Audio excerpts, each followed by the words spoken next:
deafening vibration, like a tractor firing up right next to my head, jolts me out of a deep sleep. My entire brain feels like it is rattling against my skull from the sheer intensity of the noise. I wonder if the neighbors upstairs have decided to start a full-scale renovation on a weekend of all days. As a high school senior, my precious time to sleep in is a rare luxury, and anger flares in my chest at the thought of someone ruining it. I snap my eyes open, ready to let out a string of curses, but all that comes out of my mouth is a sharp rhythmic buzzing. I freeze, completely dumbfounded. Why is that sound coming from me? The disorientation hits me like a wave as my vision finally clears. But the sight before me isn't my bedroom. I am surrounded by giant mosquitoes, creatures appearing larger than humans, flying frantically in every direction. I realize with a jolt of horror that the tractor-like roar wasn't construction at all. It was the collective sound of these monsters. I wonder if this is some twisted nightmare, but before I can process the absurdity, a cold, electronic voice rings out inside my head. A system notification informs me that the infinite evolution system has successfully bound to me, and a status panel flickers into existence within my mind. I stare at the data. Host, Sujun. Race, white-striped mosquito. My lifespan is a pathetic 6 days, and my vitality and spirit stats are sitting at a measly 0.01. The realization hits me with the force of a physical blow. The mosquitoes haven't grown. I have shrunk. I have been reborn as a mosquito. I find myself caught between disbelief and the grim reality of my situation. While a system is the standard toolkit for any transmigrator looking to reach the peak of the world, starting as a bug with a 6-day expiration date feels like playing on the highest possible difficulty. The system senses my panic and chimes in to offer some reassurance, explaining that I can gain vitality and evolution points by sucking blood. It claims that if I use the system properly, I could one day suck a god dry. I can't help but find the idea ridiculous. Beyond the absurdity of the goal, there is a fundamental biological problem. I am a male mosquito. My mouth parts are supposed to be soft, meant for nectar, not for piercing skin. However, the system is one step ahead, distributing a newbie gift pack to address my deficiencies. I receive 3 new skills. Female mosquito mouth parts. Level 1, which upgrades my anatomy to allow for blood sucking. Blood food tracking level 1. A passive skill that lets me sense any creature within 100 meters. And Zerg Space level 1, which allows me to store and command up to 100 insects of the same level. A wave of relief washes over me because these skills actually give me a fighting chance. With the ability to track and feed, I won't be flying around aimlessly. I decide to test the Zerg Space immediately, locking my gaze on a nearby mosquito. With a single mental command, the insect vanishes and reappears in my internal space, and I feel a direct mental connection to it. It is intoxicating to realize I can control its every move. If I can scale this up to millions of insects, I could become a force of nature. But as I enthusiastically recruit 4 more followers, a sudden violent wave of dizziness hits me. The system issues a sharp warning, informing me that my weak physique and spirit have been overexerted by the rapid skill usage. If I don't find blood to replenish my energy within 5 minutes, I will die. The panic returns tenfold. I don't have time to complain as I desperately activate my tracking skill. Almost immediately, I lock onto a target within range. A human female named Hyun, 18 years old. I flap my wings with everything I have, racing toward her direction as if my life depends on it, because it does. Nearby, Hyun is lost in her own internal monologue. She reflects on a past life where she wasted decades as a mediocre martial artist, before switching to beast-taming and eventually becoming the Beast-Taming Empress. Having fallen during a heavenly tribulation, and been reborn to her 18-year-old self, she is determined to start her path early this time. She vows that the first spirit beast she signs a blood contract with must have an extraordinary bloodline to ensure her foundation is unshakable. In this life, she is determined to build something far greater than before. Inside a room decorated in soft shades of pink, I find myself witnessing a scene that feels straight out of a high-stakes fantasy.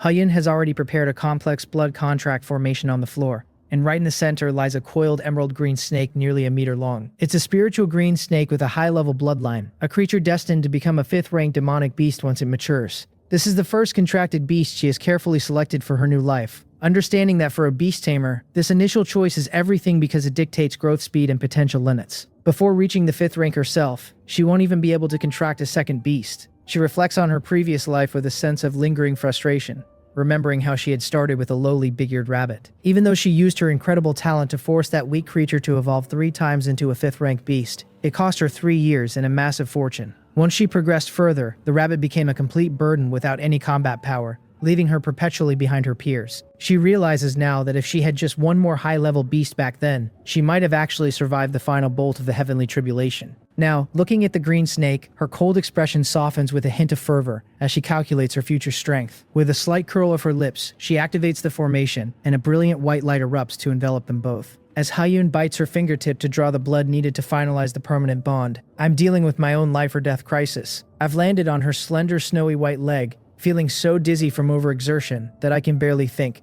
Instinct takes over, and I force my proboscis to become thick and hard, thrusting it fiercely into her thigh. I start sucking frantically, feeling the warm, bright red blood flow into my body and watching my flat abdomen grow large and crimson. System notifications start chiming in my head, showing my vitality climbing by small increments as my stamina rapidly recovers. The feeling of impending death vanishes, and I finally breathe a sigh of relief, thankful that there was a source of blood within reach. Sucking the blood of a girl with a good figure certainly carries less of a psychological burden than some sweaty middle-aged man would have. I take 2 more satisfying gulps before pulling out, feeling completely stuffed. The system informs me that I've reached 0.16 vitality and that I can perform my first evolution once I hit 1.0.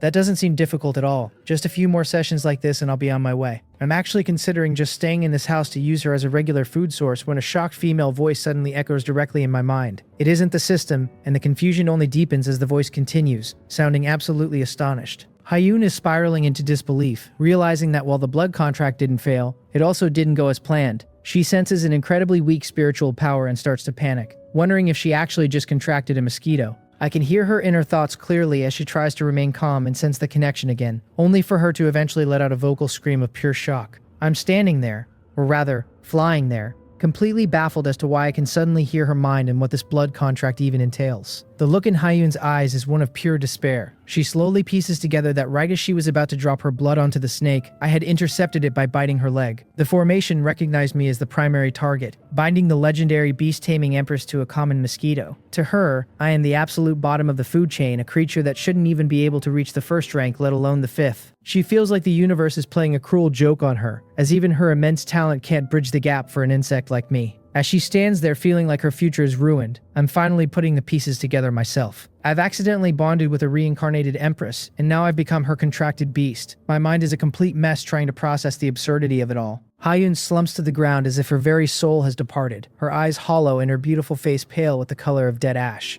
It really is over. Everything she planned for has vanished in an instant. She was the dignified Beast-Taming Empress, reborn with what should have been a god-tier start to surpass every genius and reclaim her peak. But now her first contracted beast is a mosquito. I can almost feel her internal scream asking how she is supposed to play this hand. It isn't just a hellish start, it feels like her account was deleted before she even had a chance to begin. As she realizes her career is now forever bound to an insect, the world seems to spin around her, and she nearly faints from a despair more profound than the moment her soul was extinguished in her past life. I can only watch in silence, acknowledging that I've effectively broken a reborn empress's mental state on day 1. I want to tell her that being a mosquito isn't entirely useless, but I decide to stay quiet. After 10 minutes of absolute silence, a glimmer of light slowly reignites in her eyes. She refuses to give up because she is Hyun, the woman who once ascended to the Emperor realm. Even if the heavens want her dead, she intends to defy them, refusing to let a mere mosquito become an obstacle to her return. I watch her take a deep breath to force herself into a state of calm. She reasons through her options rapidly, knowing her path as a beast tamer is ruined until the 5th rank and her martial talent is non-existent. That leaves only one desperate choice. Her gaze becomes incredibly firm, filled with a hint of madness as she thinks of the 10,000 Beasts furnace art. It is a forbidden evil technique that uses a secret method to consume the essence blood of powerful demonic beasts, plundering their power at the cost of unimaginable pain and the risk of turning into a mindless slaughtering beast.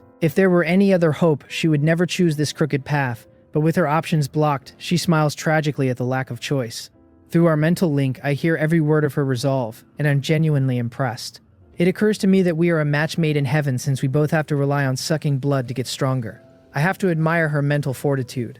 An ordinary person would be begging for a restart, yet she's already carved out a new way forward. Suddenly, her gaze falls on me, and I sense a complex mix of hatred and killing intent. I startle, hoping she won't do anything reckless, but she grits her teeth and reminds herself of the contract rules. Since we live and die together, she can't kill me without finishing herself off. In fact, she realizes with visible frustration that she actually has to protect me until she can contract a second beast. The thought of being a bodyguard for a mosquito makes her chest tighten as if she might spit blood from the sheer humiliation. I, on the other hand, am delighted by the news.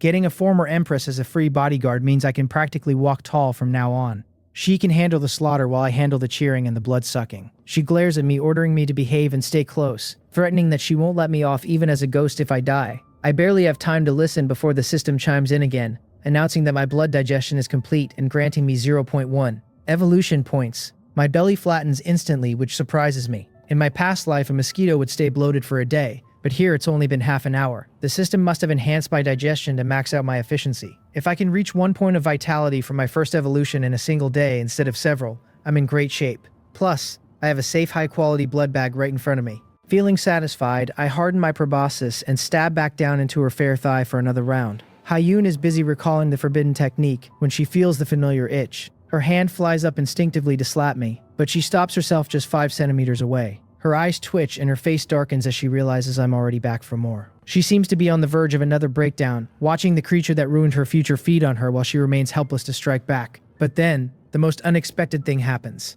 After a moment of sheer frustration, she actually grits her teeth and activates her martial arts technique, deliberately forcing her meager blood energy toward her thigh to feed me. She knows that a mosquito's natural lifespan is less than half a month, and since our fates are linked, she has to use her energy to prolong my life. I watch her suffer through the ultimate indignity, giving her blood and energy to the very bug she hates, looking so aggrieved that she seems ready to cry. Resting on her thigh, I couldn't care less about her internal frustration. All I knew was that the blood energy of this reborn empress tasted divine, far superior to anything I could have imagined. As I drank, the system notifications began to flood my mind, announcing gains of 0.08, 0.09, and even 0.12. By the time I finished, I had absorbed a total of 0.48 blood energy, bringing my current total to 0.64. More importantly, the system informed me that due to the high concentration of energy in her blood, my lifespan had actually increased by 6 hours. I immediately checked my status panel, seeing my lifespan updated to 6 days and 6 hours. For a creature with only a few days to live, this was monumental news. It meant that as long as I kept feeding on this empress, I could continuously extend my life and escape the threat of sudden death. I pulled out my mouth parts with immense satisfaction, my belly round and heavy once again. She was no longer just a bodyguard, she was a high-grade blood bag that could restore my health. I only needed 2 more feedings to reach 1 point of blood energy, and then I could finally undergo my first evolution. I couldn't wait to see what I would become. Meanwhile, Hyun forced herself to regain her composure, realizing that self-pity was a waste of time. Her priority was gaining strength, and she turned her focus back to the 10,000 Beasts Furnace art. The technique required the blood essence of a demon beast with a high-level bloodline to ignite the internal furnace. Her gaze slowly shifted toward the spiritual green snake still sitting in a magic array. The snake looked back at her with a confused hiss, sensing something was wrong. Hyun murmured a soft apology, her eyes flashing with a mix of regret and lethal intent. Sensing the danger, the spiritual green snake tensed its emerald body and raised its head in a warning. To anyone else, it was a prized companion, but to her, it had been demoted from a future partner to a mere material for her forbidden cultivation. She whispered that the snake should blame its luck, and hers, before launching into a lightning-fast attack. Despite being only a first-grade early-stage martial artist, she moved with the terrifying precision and speed of her past life as an empress. She flickered behind the snake like a ghost, dodging its whip-like tail with a nimble crouch. A silver dagger, originally meant for the ceremony, appeared in her hand. She knew that while most snakes were struck at 7 inches, this specific species had a vital spot 3 inches below the neck, where its embryonic core resided. With a precise turn of her wrist, she drove the blade home. The snake let out a miserable shriek, thrashing wildly and smashing furniture, before finally falling still. Watching from her leg, the sheer ruthlessness of the act made my tiny mosquito heart skip a beat. She was truly a cold-blooded professional, turning on her intended partner without a second thought. She didn't stay to mourn the mess, instead placing her palm over the snake's wound and chanting for the 10,000 Beast Furnace to open. Vibrant streaks of blood began to flow from the corpse into her arm, and she immediately doubled over in agony. Her face turned deathly pale as sweat poured from her brow. It wasn't just physical pain. The violent, bloodthirsty will of the snake was invading her mind, trying to shatter her consciousness. Emerald scales even began to sprout on her skin, and her pupils started to slit vertically, the telltale signs of beastification. I could feel her immense suffering through our mental link and marveled at how ruthless she was toward herself. She relied on the sheer willpower of her past Emperor realm status to guard her mind and refine the essence. After a grueling half hour, she finally exhaled a long breath, her scales fading and her eyes clearing. Though her blood energy had grown stronger, she wasn't satisfied. The process was too slow, and the risk of losing her mind was too high. She realized she needed a pulse-protecting pill to speed up the refinement and protect her meridians, but such a precious medicine was incredibly expensive. The Empress was facing a very modern problem. She was broke. A trace of bitterness touches the corners of Gu Yuexi's mouth as she realizes she was completely penniless. It is a harsh reality to face. She had been an orphan with a comfortable inheritance, but she had resolutely sold her luxury flat and spent every last penny to purchase that high-level spiritual green snake. The plan was to use it as a springboard to soar to the heavens, yet here she is with a dead snake, no money, and a contracted mosquito. A single meridian-protecting pill costs at least $500,000 on the market, and there is no way she could ever save that much on a standard monthly salary. I watch her fall into deep thought, her mind working rapidly to find a solution, until her eyes suddenly light up with the realization. She remembers her identity as the school beauty and a senior at Zhengcheng Lingwu High School. In just half a month, there will be a joint examination held by all the schools in the city, and the top 3 performers will receive a generous scholarship. The prize for first place is exactly 500,000, not a cent more or less. She makes her decision instantly, even though she recalls that in her previous life her martial talent was so poor she hadn't even bothered to sign up. Back then, she was only a first-grade early-stage martial artist, while her peers were reaching the late stage or even the peak. But things are different now. She calculates that with her current refining speed, she can absorb the snake's essence blood and reach at least second-grade early stage within 2 weeks. A second-grade martial artist competing against high schoolers is essentially a dimensional reduction strike. First place is practically guaranteed. Without delaying, she cleans the room and hides the snake carcass under the bed to serve as her cultivation resource. She changes into her school uniform, ready to register before the deadline, and gives me a cold warning to stay put and not run around. I'm currently perched on the hem of her skirt, and frankly, I'm not listening. I just felt the system announce that my digestion is complete, giving me more evolution points. I only need 0.36 more vitality to evolve, and I'm so close I can taste it. I don't hesitate to plunge my needle deep into her thigh again. On the snowy white skin nearby, there are already 2 red painful bumps from my previous meals, and she is so furious she can barely catch her breath. While she fumes, I'm focused on the numbers ticking up in my head. I extract the final bit of vitality I need, hitting a total of 1.02. The system confirms I've met the conditions from my first evolution, and asks if I want to begin. I'm overjoyed and ready to start, but a sudden gale strikes from above. I'm hit with a bout of spinning and dizziness, and when my vision returns, I find I've been trapped inside a translucent plastic takeout box. Guyuexi holds the box up to her eyes, glaring at me with a cold gaze as she tells me I'm not allowed to feed without her permission anymore. I think she's being a bit stingy. It's not like 2 bites will kill her, but the box is actually a safe place to undergo my transformation. I tell the system to initiate the first evolution, which should take about 3 hours, and I drift into a deep sleep.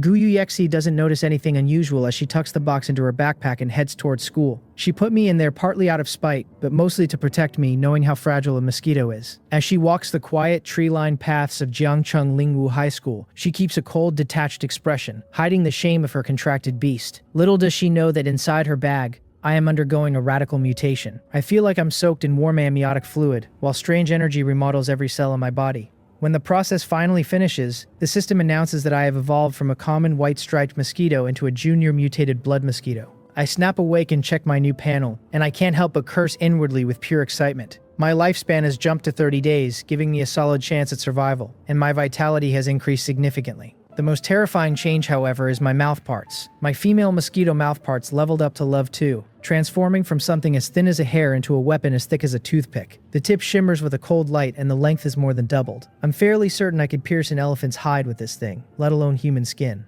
With these new tools, the amount of blood I can drain in a single sitting is going to increase manifold. This evolution is exactly what I needed. Leaving the academic affairs office, Haiyun walked along the campus road with that familiar cold look that kept everyone at a distance. Although she appeared aloof, I could vaguely sense through our blood contract that her mood was anything but calm. It was understandable. Anyone stuck in this situation would be frustrated, but I didn't have the luxury to worry about her feelings right now. I was too busy in my plastic single room, excitedly examining my newly evolved body. My proboscis had transformed into something remarkable, and I was certain it could be used as a literal needle now. I tested it by poking the inner wall of the box, and a solid bang echoed back, sounding like a toothpick hitting plastic with surprising force. My entire physique had surged to 3 or 4 times its original size, and my 6 legs felt like small steel bars rippling with power. When I asked the system to estimate my current physical level, it informed me that I could easily ram and kill 10 of my pre-evolution kind. My full-speed flight could now reach 20 kilometers per hour, and my proboscis could easily pierce 3-centimeter thick pigskin. I was stunned by the sheer utility of this Louvre 2 proboscis. It was a divine artifact. If it could handle pigskin, I could probably feed on almost any animal I encountered. I excitedly flapped my wings inside the box, the vibration now several decibels louder, and sounding like a small drone, but Haiyun's cold voice cut through our mental link, telling me to behave with a hint of impatience. I curled my lip and settled down, knowing that since she was my long-term meal ticket, I had to play by her rules for now. Haiyun, meanwhile, was secretly surprised by my growth. She wondered if I had gotten larger because I drank her blood essence, though she still dismissed me as a tiny useless flyer. I took offense to that, but she soon arrived at the Beast-Taming department. Unlike the martial arts department, this place was loud and smelled like a zoo, filled with the sounds of strange creatures. She eventually stopped at Class 8, which I gathered from her thoughts was the worst class in the department. That didn't bother me. I just wanted to know if the room was filled with mobile blood bags. When she pushed the door open, the noisy classroom went silent as dozens of eyes turned toward the famous vase school beauty. I peered through the gaps in the box, noting that the room was massive, with extra space at every desk for a contracted beast. There was a blazing fox yawning, a rock-armored board digging at the floor, and even a three-eyed crow staring at us curiously. Using my blood food tracking, I realized that every single one of them was a monster with at least a low-level bloodline. Even in the worst class, the threshold for beast tamers was higher than I expected. The teacher, a lazy-looking man named who had clearly been briefed on her arrival, welcomed her and told her to find a seat. However, a handsome boy in the front row stood up, his large cyan-scaled lizard lounging beside him, and mentioned that it was department tradition for new students to show off their contracted beasts. The rest of the class joined in, expecting to see something beautiful like a spirit fox. The teacher didn't stop them, watching with a chuckle.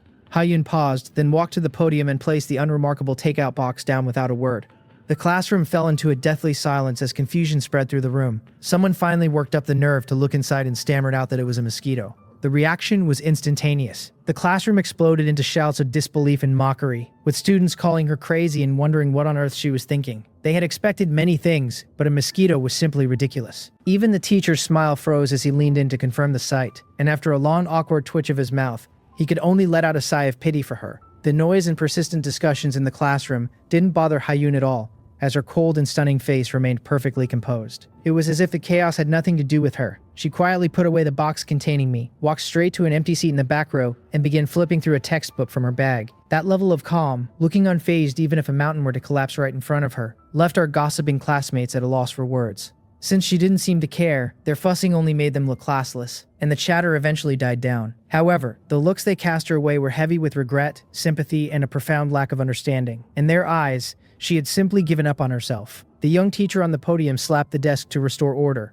drawing everyone's attention before beginning his lecture. Even as he taught, I noticed his eyes drifting toward her, and he couldn't help but sigh. Meanwhile, inside my plastic prison, I was listening to everything with immense interest. I took a certain delight in the shock my appearance had caused, thinking it was for the best that everyone believed I was trash and that she was ruined. Playing the pig to eat the tiger is a classic trope for a reason. I was content to let them sympathize now, knowing that in half a month, when the joint exam began, my empress would shock them all into silence. The class period passed quickly in that eerie atmosphere, and as soon as the bell rang, a tall student named Sono made his move. My blood food tracking informed me that he was 18 and a first-grade late-stage beast tamer. It's a useful skill to have, and it was clear why this guy was considered top tier in Class 8. He likely ranked in the top 30 of the entire grade. He walked up to the desk with a smile he clearly thought was gentle, hoping to capitalize on the fact that the school beauty had fallen from her altar. To him, her contracting a mosquito was the perfect opening to show off his own charm. Haiyun glanced up at him with those cold eyes but didn't say a word. Sono, undeterred, told her not to be discouraged because a first contracted beast didn't determine a person's entire future. I could practically see the other students cringing at his blatant nonsense. Everyone knew that without reaching rank 5, she couldn't get a second beast, and reaching that rank with a mosquito was an impossible dream. He seemed to be betting on her lack of knowledge, but he didn't stop there. With a mental command, his partner, a blue-gray windblade wolf the size of a Tibetan mastiff, approached and rubbed against his leg. He patted the wolf's head with pride, boasting about its mid-level bloodline and its limitless future. He even offered to share his training experience and promised to use his connections to help her find a better monster when she was eventually able to contract a second one. He looked incredibly confident, clearly believing he was providing a strong shoulder for a fallen girl to lean on. The surrounding classmates were both speechless at his lowbrow flirting and envious of his wolf. Compared to a mosquito, it really was the difference between heaven and earth. Inside the box, I almost burst out laughing at the performance. This guy was trying to be the hero, offering advice to the actual Empress of Beast Taming. He was showing off a winged husky to the woman who had just slaughtered a high-level snake for a snack. It was like a clown performing for an ancestor. Still, I noted that the wolf's vitality seemed quite robust, and I subconsciously licked my proboscis, wondering how nourishing a sip of its blood would be. Sono finished his pitch and waited for a response, but Haiyun's reaction left him stunned. She simply asked if he was finished. When he stammered that he was, she told him to move because he was blocking her light. Then she went right back to her textbook, treating his entire speech as if it were nothing more than a fly buzzing in her ear. The classroom went silent for a moment before people started looking at Sono like he was a total joke. His face turned shades of blue and white, and he felt the sting of a public rejection. He took a deep breath to respond, but her stay-away demeanor killed any words he had left. He finally let out a cold snort and led his wolf back to his seat in disgrace, fuming that she dared to be so arrogant despite being nothing more than a pretty face. Sono seethed inwardly as he watched Haiyun walk away, deciding that he would never pay attention to such an ungrateful woman again. He promised himself that he would see what kind of name she could possibly make for herself with a mosquito during the joint exam in half a month. I watched the whole thing from inside my plastic box, feeling highly amused by the display. I thought to myself that the guy really had no idea how to pick up girls, Coming on strong with a display of muscle and empty promises was far too low level for an empress who had seen the world. I was actually quite pleased with the outcome since I wasn't about to let someone harass my long-term meal ticket. The day's classes ended in a strange sort of tranquility, and Haiyun became an instant celebrity in Class 8 and across the entire beast-taming department. The combination of a school beauty transferring from the martial arts department and contracting a mosquito was simply too shocking for people to ignore. After school, she didn't linger and left in a hurry with her backpack slung over her shoulder. I assumed we were going home, but after many twists and turns, we arrived at a residential area that looked quite aged. The peeling paint, cluttered corridors, and the damp smell of cooking made me wonder if the Empress was really living this miserably. I then remembered that she had sold her house to buy the spiritual green snake, and today was likely the final deadline to move out. She was living in a tiny rental, a room of about 20 square meters that lacked even a private bathroom. I heard her let out a soft sigh in her mind and realized she was truly destitute. On second thought, I figured this might be a good thing for me because a worse environment meant more insects and rats, perfect sources for me to recruit some little brothers. Haiyun tossed her backpack onto the bed and placed my plastic box on the table, staring at me with a complex expression. She warned me through our mental link that I was to stay in the box for the next half-month and was forbidden from going anywhere. I found the idea of solitary confinement ridiculous, especially since I was now an elementary mutated blood mosquito who had outgrown this tiny space. More importantly, I was hungry. I began to flutter around in protest, buzzing loudly and poking the inner wall of the box with my toothpick-like mouthparts. The rhythmic thumping furrowed her brows, and I knew she could feel my dissatisfaction. She was clearly annoyed and likely wanted to throw me far away, but the blood contract's rule of shared life and death forced her to ensure my safety. In this crappy rental house, she couldn't risk me being eaten by a rat or a cockroach. She scolded me to stop being noisy, but I didn't care. If she didn't let me out to suck blood and level up, we would both be in danger if someone managed to slap me. We were an empress and a mosquito on the same string, after all. When she asked what on earth I wanted, I stopped my poking and transmitted a simple, clear thought. Hungry? Suck blood. She was stunned for a moment, realizing she had forgotten that I needed to feed and that she had to proactively provide it to keep herself alive. With a reluctant expression, she opened the lid, telling me that I could only do this once and had to return immediately. Before she could finish, I zipped out of the box with speed far beyond any normal mosquito and landed firmly on her hand. My Luv-2 mouthpart pierced her skin like a miniature drill without any effort. She was both angry and shocked by my sudden burst of speed, but I ignored her to enter buffet mode. It was incredibly refreshing.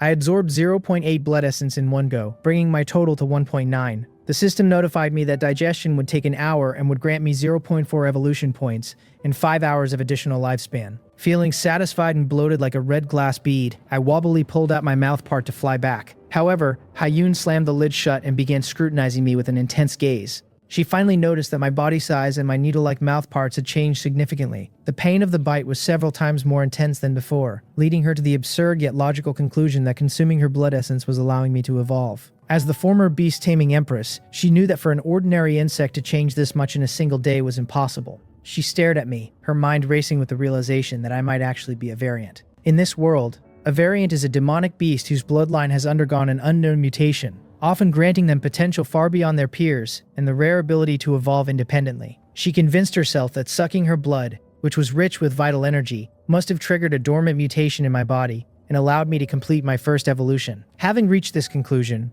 her mood became visibly complicated. On one hand, contracting a variant capable of independent evolution, even a mosquito, could be seen as a blessing in disguise. Yet she quickly regained her cold, rational composure. She analyzed the situation silently, noting that throughout history, even the most powerful variants have a limit of at most 3 evolutions. She essentially sentenced me to a suspended death sentence in her mind, reasoning that even with heaven-defying luck, 3 evolutions would only bring a mosquito to the level of a rank 1 demonic beast. To her, I remained a burden with no real combat power. I sat there sprawled on the table, listening to her dismissive inner thoughts, while happily feeling the changes in my body, and my mosquito face filled with pure indignation. I wondered who she thought she was looking down on by claiming I had a limit. I complained wildly in my heart about how naive she was being. She didn't realize I wasn't just some ordinary variant. I was a mosquito with an infinite evolution system. To me, 3 evolutions were nothing, and my true journey was toward the sea of stars and the necks of the gods. I found her narrow-mindedness a bit irritating, but then it actually amused me. I decided it was fine for her to underestimate me now, as it would only make her expression more wonderful when I eventually evolved into a divine mosquito and made her sing my praises every day.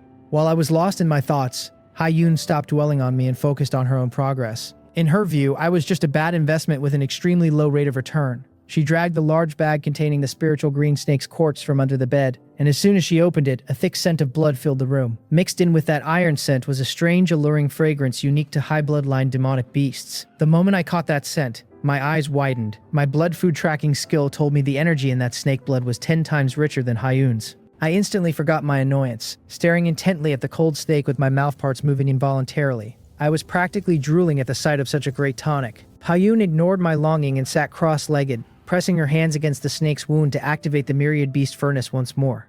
I watched anxiously as strands of crimson and emerald essence blood flowed into her arms. The intense pain struck her again, but she was more composed this time, focusing entirely on refining the power. I felt like a cat with an itch, wishing she would save a sip for me instead of eating alone. Every drop she took felt like a loss of my own potential evolution points. Time passed slowly as I lay on the table, hoping my digestion would hurry up before she sucked the snake dry. Finally, an hour later, the system's notification rang out like heavenly music, informing me that my blood digestion was complete. I gained 0.4 evolution points, bringing my total to 0.9, and my round belly deflated as a surge of hunger hit me. I looked over at Hyun and saw her eyes tightly shut, her face covered in sweat and pale with effort. She was clearly at a critical moment in her cultivation, and wouldn't notice a thing. I chuckled to myself, realizing this was the perfect opportunity to snag a snack while she was busy.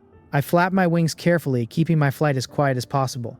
My new control made the buzzing sound much lighter, like a phone on silent vibration. I landed lightly on the snake's corpse right next to the wound she had made. The thick fragrance was so overwhelming I almost fainted with happiness. I didn't hesitate for a second, aiming at a piece of soft flesh and thrusting my thick, hardened mouthparts down fiercely. They pierced the skin without any resistance, proving that while this was a high bloodline beast, it was still just a hatchling with weak defenses. The liquid that flowed into me was completely different from Hyun's blood. If her blood was a mild tonic, this was a high-concentration energy drink. Fierce, wild, and pure. Energy exploded within my body as the system started logging massive vitality gains of 0.5 and 0.6 per gulp. A warning suddenly flashed in my mind, telling me the blood energy was too massive and that I needed to pay attention to my body's endurance limit. The system's notifications were flooding my mind like crazy, and while the warnings were persistent, my eyes were already bloodshot with a frantic hunger. To hell with an endurance limit. In this world, the bold feast while the timid starve. This was the essence blood of a high-grade lineage demonic beast, a once-in-a-lifetime opportunity that I refused to let slip away.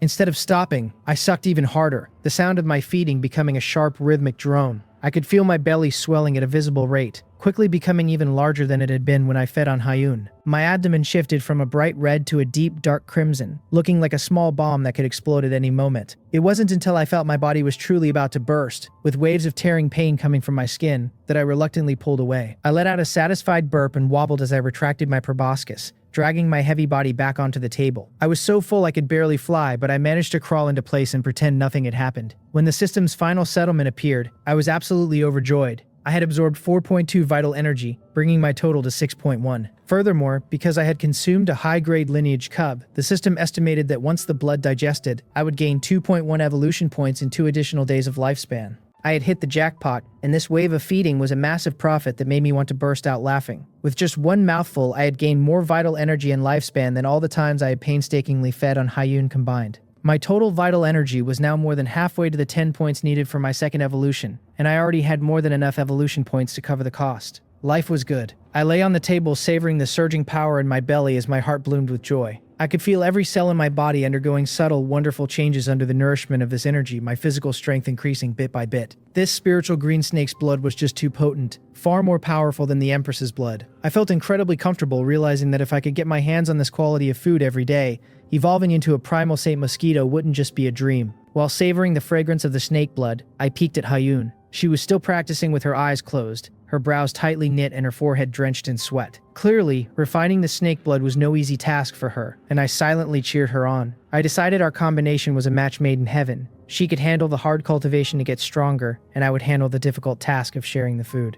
Just as I was feeling triumphant, the system notified me of a newly unlocked function for evolution points. It turned out these points could be used to upgrade my existing skills rather than just being saved for racial evolutions. I looked over the options with a pleasant surprise, my internal calculator clicking away as I realized these points were essentially experience books for my abilities. Once this batch of blood digested, I would have a total of 3 points, allowing me to both evolve and upgrade a skill. I analyzed my choices carefully, starting with the armor-piercing spike upgrade for my proboscis. It promised an epic boost in penetration that could pierce the defense of most rank 1 demonic beasts, which sounded like a divine skill for fighting and stealing blood. My wings trembled with excitement at the thought. but the cost was 5 points, making it too expensive for my current net worth. I had to set that option aside for now and look at the others. Blood food tracking level 2 would expand my perception range to 300 meters, which would be useful for finding hidden high-grade blood bags. However, since I currently had the Empress as a stable source and a whole snake carcass for a midnight snack, the need wasn't urgent. My gaze finally landed on the upgrade for Zerg space. I remembered how dizzy I had felt after subduing only 5 underlings, and the upgrade promised not only to increase my capacity to 500, but to significantly reduce my mental burden. That was the selling point. The power of a single mosquito is limited, but an army of hundreds or thousands would be a force to be reckoned with. Whether I used them for scouting, harassment, or providing cover, they would be excellent helpers. I made my decision instantly. I would develop stealthily and build my team first. Ganging up on targets was the way to go, and having more cannon fodder would make my future blood-stealing missions much safer. I felt delighted as I began to fantasize about the grand scene of leading an army of 500 mosquitoes, marching majestically toward the high-grade demonic beast blood bags at the school.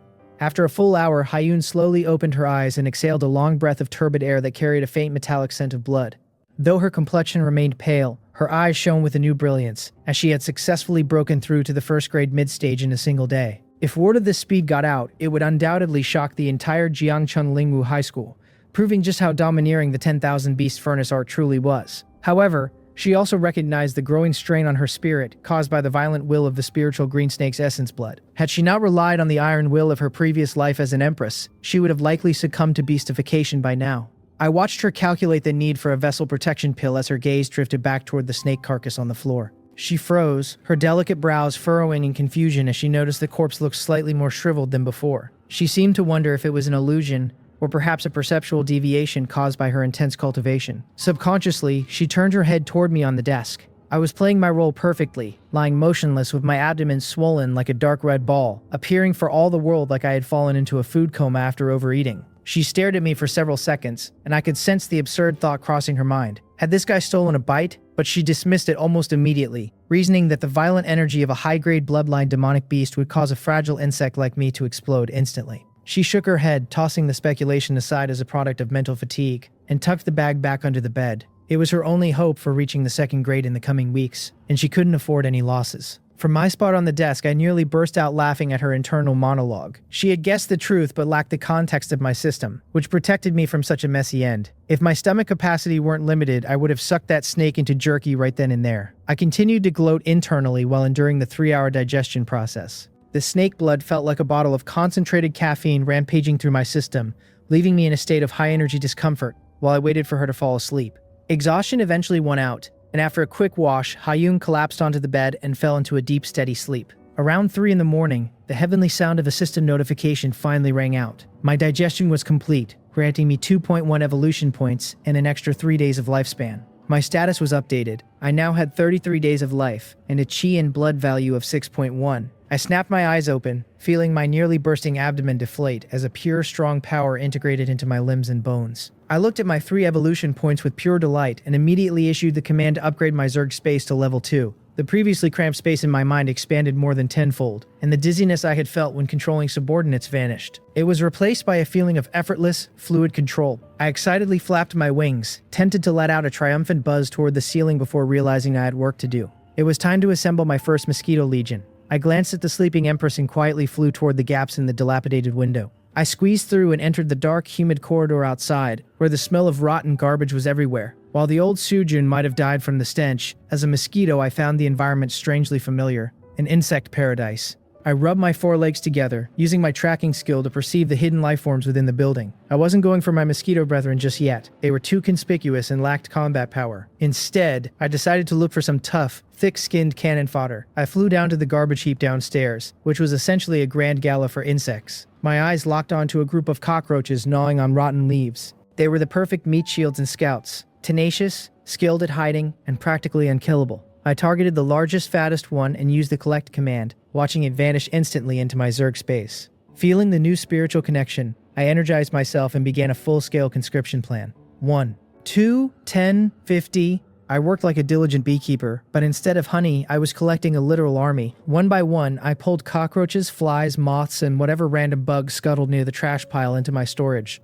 The second level of the Zerg space was a masterpiece of efficiency, allowing me to gather over 100 insects without feeling even a hint of mental strain. I tried to snag a spider in the corner, but I quickly realized the skill was strictly for insects, leaving arthropods like spiders and centipedes off the table. It was a minor regret, but this diverse squad of misfits was more than enough for my purposes. It was time to test their coordination, so I hovered in midair and sent a unified mental command to every creature in the space. I ordered them to deploy and form a square, and in the next heartbeat, a dense, buzzing swarm materialized on the ground before me. These bugs, which had been fighting for scraps moments ago, were now moving with the precision of a programmed machine. Flies and moths circled above, while the crawlers aligned themselves on the pavement until a barely recognizable quadrilateral formation took shape. The sight was incredible, making me feel like a commander in a real-time strategy game. I spent the next few minutes playing around, commanding the swarm to shift into various shapes from an S to a B, thoroughly enjoying the spectacle. Even if they lacked individual combat power, the sheer volume and synchronized movement were enough to terrify anyone. I couldn't help but think of Sono and his Windblade Wolf.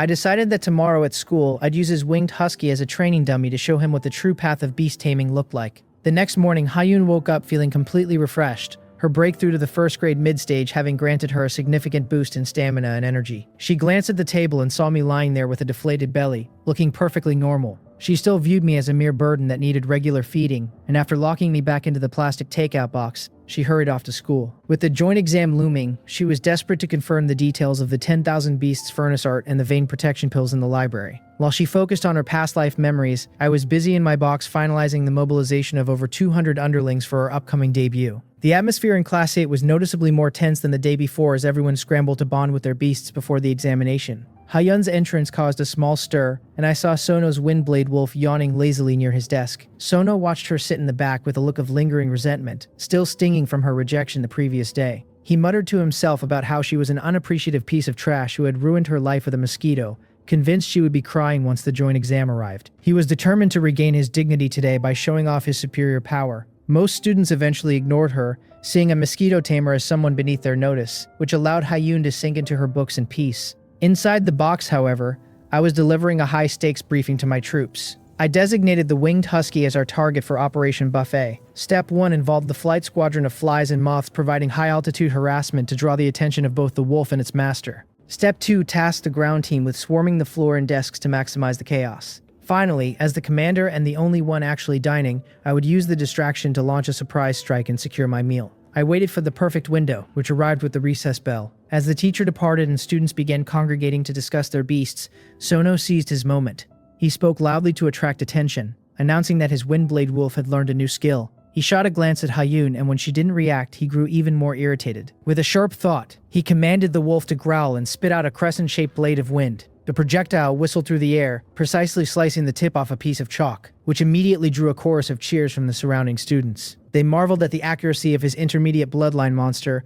predicting a top 20 finish for him in the joint exam. Exclamations of wonder and envy immediately rippled through the classroom, fueling Sono's vanity until the smile on his face grew truly radiant. He glanced toward Hyun again, his eyes lingering on the unremarkable plastic box on her desk with a faint mocking smirk. It was clear what he was thinking, as he mentally compared his prestigious beast to my insignificant form, believing that a mosquito was good for nothing but sucking blood and wasn't even worthy of scratching his Windblade Wolf's itch. He was so caught up in his own glory that he failed to notice the conspiracy unfolding right beneath his nose. I decided it was time and internally gave the order to commence the operation. In an instant, dozens of flies and moths appeared out of thin air in the middle of the classroom, charging toward the gloating Sono and his entourage like out-of-control bombers. Chaos erupted immediately as students began shouting about where the flies had come from and why the school hadn't been cleaned, while one girl even fainted from the sheer fright of the buzzing swarm. Sono and his peers were stunned by the sudden air raid, frantically waving their arms to drive away the pests. But that was only the beginning of the nightmare. A rhythmic rustling followed as hundreds of cockroaches and bedbugs surged out from every corner like a dark tide, swarming up the desks and onto the students' legs. Piercing screams filled the air, and the room descended into absolute pandemonium. With everyone terrified by the sudden insect plague, nobody had the presence of mind to worry about the Windblade Wolf,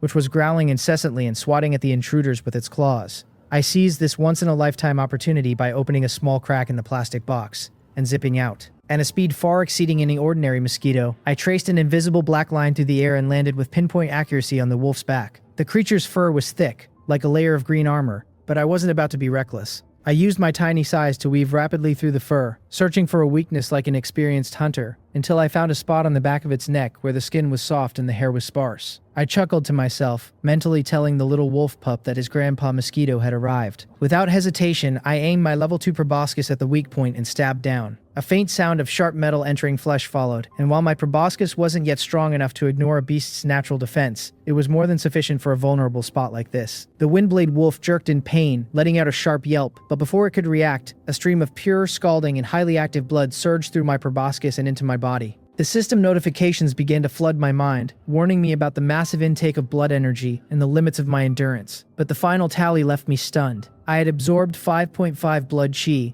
bringing my total to 11.6 and officially meeting the conditions for my second evolution. I was shocked that a single mouthful had yielded so much, but I quickly realized why. The spiritual green snake I had fed on earlier was a dead hatchling with severe vitality loss, whereas this windblade wolf was a living, breathing creature at the first grade. Naturally, the effects were on a different level. I felt my stomach stretch to its absolute limit, so I withdrew my proboscis and took advantage of the lingering chaos to fly back into the plastic box. The entire process was as smooth as flowing water, taking less than 10 seconds from start to finish. Hayoon remained at her desk, frowning with disgust as she used a book to swat away a cockroach. Despite her confusion over the sudden plague, she didn't link the commotion to her supposedly useless contracted beast. In her world, a mosquito simply wasn't capable of such a feat. The teacher eventually intervened to calm the class, and the insects vanished as quickly as they had arrived. I recalled every underling back into the Zerg space with a single thought, leaving behind nothing but a mess and terrified classmates. Most people assumed the bugs had just flown away, while a few wondered if their eyes were playing tricks on them. The school would eventually order a massive disinfection,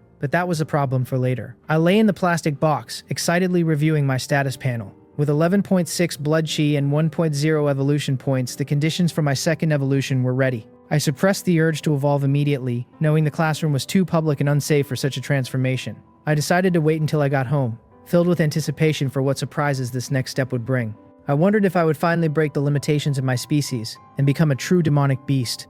The system quickly doused my excitement, informing me that 10 blood chi was only the level of a common small animal, and that I would need 100 to reach the threshold of a first-grade demonic beast. I was momentarily annoyed, realizing that despite my hard work, I was still being ranked so low. However, when the system reminded me that it had only been 2 days since my transmigration, I decided to be patient. As the number of my evolutions increased, my growth would surely accelerate. I curled the corners of my mouth in a slight smile, resolving to take things one step at a time until I reached the top. Having finally endured the long hours until school was over, I remained in a state of pure excitement. I didn't want to wait a single second longer. I simply wanted to initiate my second evolution immediately. Hayu noticed my restlessness, but she naturally assumed I was either hungry again or bored from sitting in the classroom. Her cold face remained expressionless, though I could sense her mental snort as she labeled me an insatiable fellow. Little did she know that her insatiable companion was on the verge of an earth-shattering transformation. Once we returned to the small, dilapidated rental room, the routine continued. Hayoon tossed her school bag and my plastic prison onto the table, preparing to retrieve her cultivation resource, the spiritual green snake corpse, from under the bed. Seeing that the coast was clear, I issued the command in my mind for the system to start the evolution. The notification confirmed that I had met the conditions, consumed 1 evolution point, and estimated a 5-hour duration for the process. As the notification faded, my vision went dark and the familiar pull of a deep sleep swallowed my consciousness. Inside the plastic box, my body, originally a mere 1.5 centimeters, was quickly wrapped in a thick cocoon that emitted a faint pulsing red light. Hayoon, reaching for the snake corpse, froze as she felt our mental connection blur as if obstructed by frosted glass. She turned in confusion and stared at the box, witnessing the mosquito transform into a dark red cocoon that beat rhythmically like a tiny heart. Her pupils shrank in disbelief as she realized it had only been a single day since my last evolution. The speed overturned everything she knew from 2 lifetimes, and as she stared at the pulsing cocoon, her shock and confusion gave way to a burgeoning sense of anticipation. She began to realize that perhaps I wasn't just a burden after all. Time ticked away until the sky turned completely dark, and a slight cracking sound echoed from the plastic box. The noise jolted Hayoon from her cultivation, her gaze locking onto the red cocoon as fine fissures appeared on its surface. A brand new powerful-looking limb stretched out, followed by several more until the cocoon shattered with a soft pop. Even with the composure of an empress, she couldn't help but gasp at the sight of my new form. I was no longer a common insect. I was now a giant 10 centimeter long creature, pitch black like ink and shimmering with a cold metallic luster. I stretched my body, feeling my wings, now 2 sharp black blades with edges glinting in the light. My 6 limbs had become thick sickles covered in tiny barbs. I woke up and immediately opened my status panel to find that I had evolved into a blade-winged blood mosquito. My lifespan had soared to 93 days, and my size had exploded 10 times over. The most incredible part was the skills. I had gained a new attack called Wingblade Slash, and my proboscis had upgraded to the level 3 armor-piercing spike. I realized then that every racial evolution came with a chance to upgrade existing skills, which was an unexpected and welcome surprise. I checked the details, noting that my proboscis was now comparable to a high-grade sharp weapon capable of piercing the armor of rank 1 demon beasts. My new wing blade slash allowed me to vibrate my wings to release blades of wind elements. I was so excited I nearly knocked the lid off the box. I flapped my wings, hearing them cut through the air with a sharp whistle, and decided to test my new power. I activated the wing blade slash, and a pale green, almost invisible blade of wind shot out and struck the inner wall of the plastic box. A crisp metallic clang rang out as the wind blade tore a hole right through the plastic. I was startled by the power of a mere level 1 skill, imagining the day I could split mountains. My armor-piercing spike now glinted with a metallic light, looking strong enough to poke through a steel plate. I felt invincible, like a Rambo of the Mosquito world. However, once the initial rush of excitement passed, I looked at the requirements for my next evolution: 100 blood chi and 10 evolution points. The demand had increased tenfold, signaling that I would be quite busy for the foreseeable future. I reined in my excitement and focused my gaze on the path ahead, ready to continue my journey toward becoming stronger. I considered my options for a late-night snack, but I immediately ruled out Hyun. She was my long-term meal ticket, and as a first-grade mid-stage martial artist, her blood chi was currently far too meager. Taking a sip from her now would be like drinking plain water, not even enough to fill the gaps between my teeth. My target, of course, was much more lucrative. Through the narrow slit I had cut in the plastic box with my wings, my gaze locked onto the large black bag hidden under the bed. A high-level lineage snake blood buffet was waiting for me. I knew I had to be patient, though. Hyun was still awake, and stealing a snack right in front of her was a guaranteed way to get caught. I decided to restrain myself, lying prone in the box and playing dead until the coast was clear. Hyun eventually calmed down, though her mood remained complicated as she looked at the hideous monster in her box. After cleaning up the dried remains on the floor, she finally succumbed to physical and mental exhaustion, falling into a deep sleep. This was my moment. Once I confirmed her breathing was steady and even, I carefully crawled out and took flight. I suppressed the vibration of my wings until they were nothing more than an imperceptible night breeze, landing lightly by the bag. The mouth of the bag was tied loosely, leaving a gap that was practically an open door. I crawled in effortlessly, enveloped by a rich, sweet scent. It was time to feast. I landed on the snake corpse and drove my armor-piercing spike level 3 deep into the flesh. There was no resistance this time. The scaly skin that would have stopped an ordinary mosquito felt like paper. Majestic, pure demon beast essence blood flooded into my body, and I felt every cell jumping for joy. The system notifications began to spam my vision with massive gains. 3.2, 3.5, and 3.3 blood chi. There were no warnings this time because my evolved body was more than capable of handling the energy. I was like a starving man at a royal banquet. My belly swelled until it looked like a red balloon, almost larger than my own body. After one massive gulp, I had absorbed 10.5 blood chi, bringing my total to 22.1. The digestion time had even dropped to a single hour. The efficiency had tripled, and I realized I could potentially walk away with 50 blood chi by dawn. I lay beside the corpse, contentedly digesting for an hour before the hunger hit me again. I dove back in for a second gulp, absorbing 9.8. An hour later, a third gulp netted me 8.5. I spent the dark night in a frantic buffet mode. Take a gulp, digest, repeat. I was like a hard-working thief emptying a granary. I went back for 7 rounds in total, only stopping at the 8th when I realized the corpse had been picked clean of anything but ordinary bloody water. As dawn broke, I let out a satisfied burp. After the final digestion, I checked my status and felt my mood soar. My blood chi had reached 48.5 and my evolution points sat at 16.5. It was a staggering gain for one night. I felt a slight pang of regret that the snake was dry, but I quietly flew back to the table and settled into my box. I began to ponder how to spend my points, perhaps upgrading my armor-piercing spike or the wing blade slash. But my thoughts were interrupted. Hyun was waking up. She stretched, feeling refreshed and ready to cultivate, and habitually reached under the bed for the black bag. She froze as she lifted it. It felt far too light. An ominous premonition took hold as she yanked the bag out and tore it open. Her pupils vanished in shock. Instead of a plump snake corpse, there was nothing but a shriveled, wrinkled skin that looked like it had been air-dried for a decade. A deathly silence filled the room for 10 seconds before a roar of monstrous rage and bewilderment boomed through my mental link. She screamed for her spiritual green snake, her mind a mess of heartache and frenzy. She stared at the dried skin on the floor before her gaze shot like a sharp sword toward me. She knew. Only I could have done this. The resources she had gambled her entire net worth on, the hope for her breakthrough, had been sucked dry by a mosquito in a single night. She demanded to know what I was, her thoughts trembling with a lack of understanding. To her, it was completely illogical. A mosquito should have exploded from that much energy. It defied everything she had learned in 2 lifetimes, and she stood there, shattered by a reality she couldn't comprehend. Alongside her burning anger, a deeper sense of shock surged from the depths of Hyun's heart.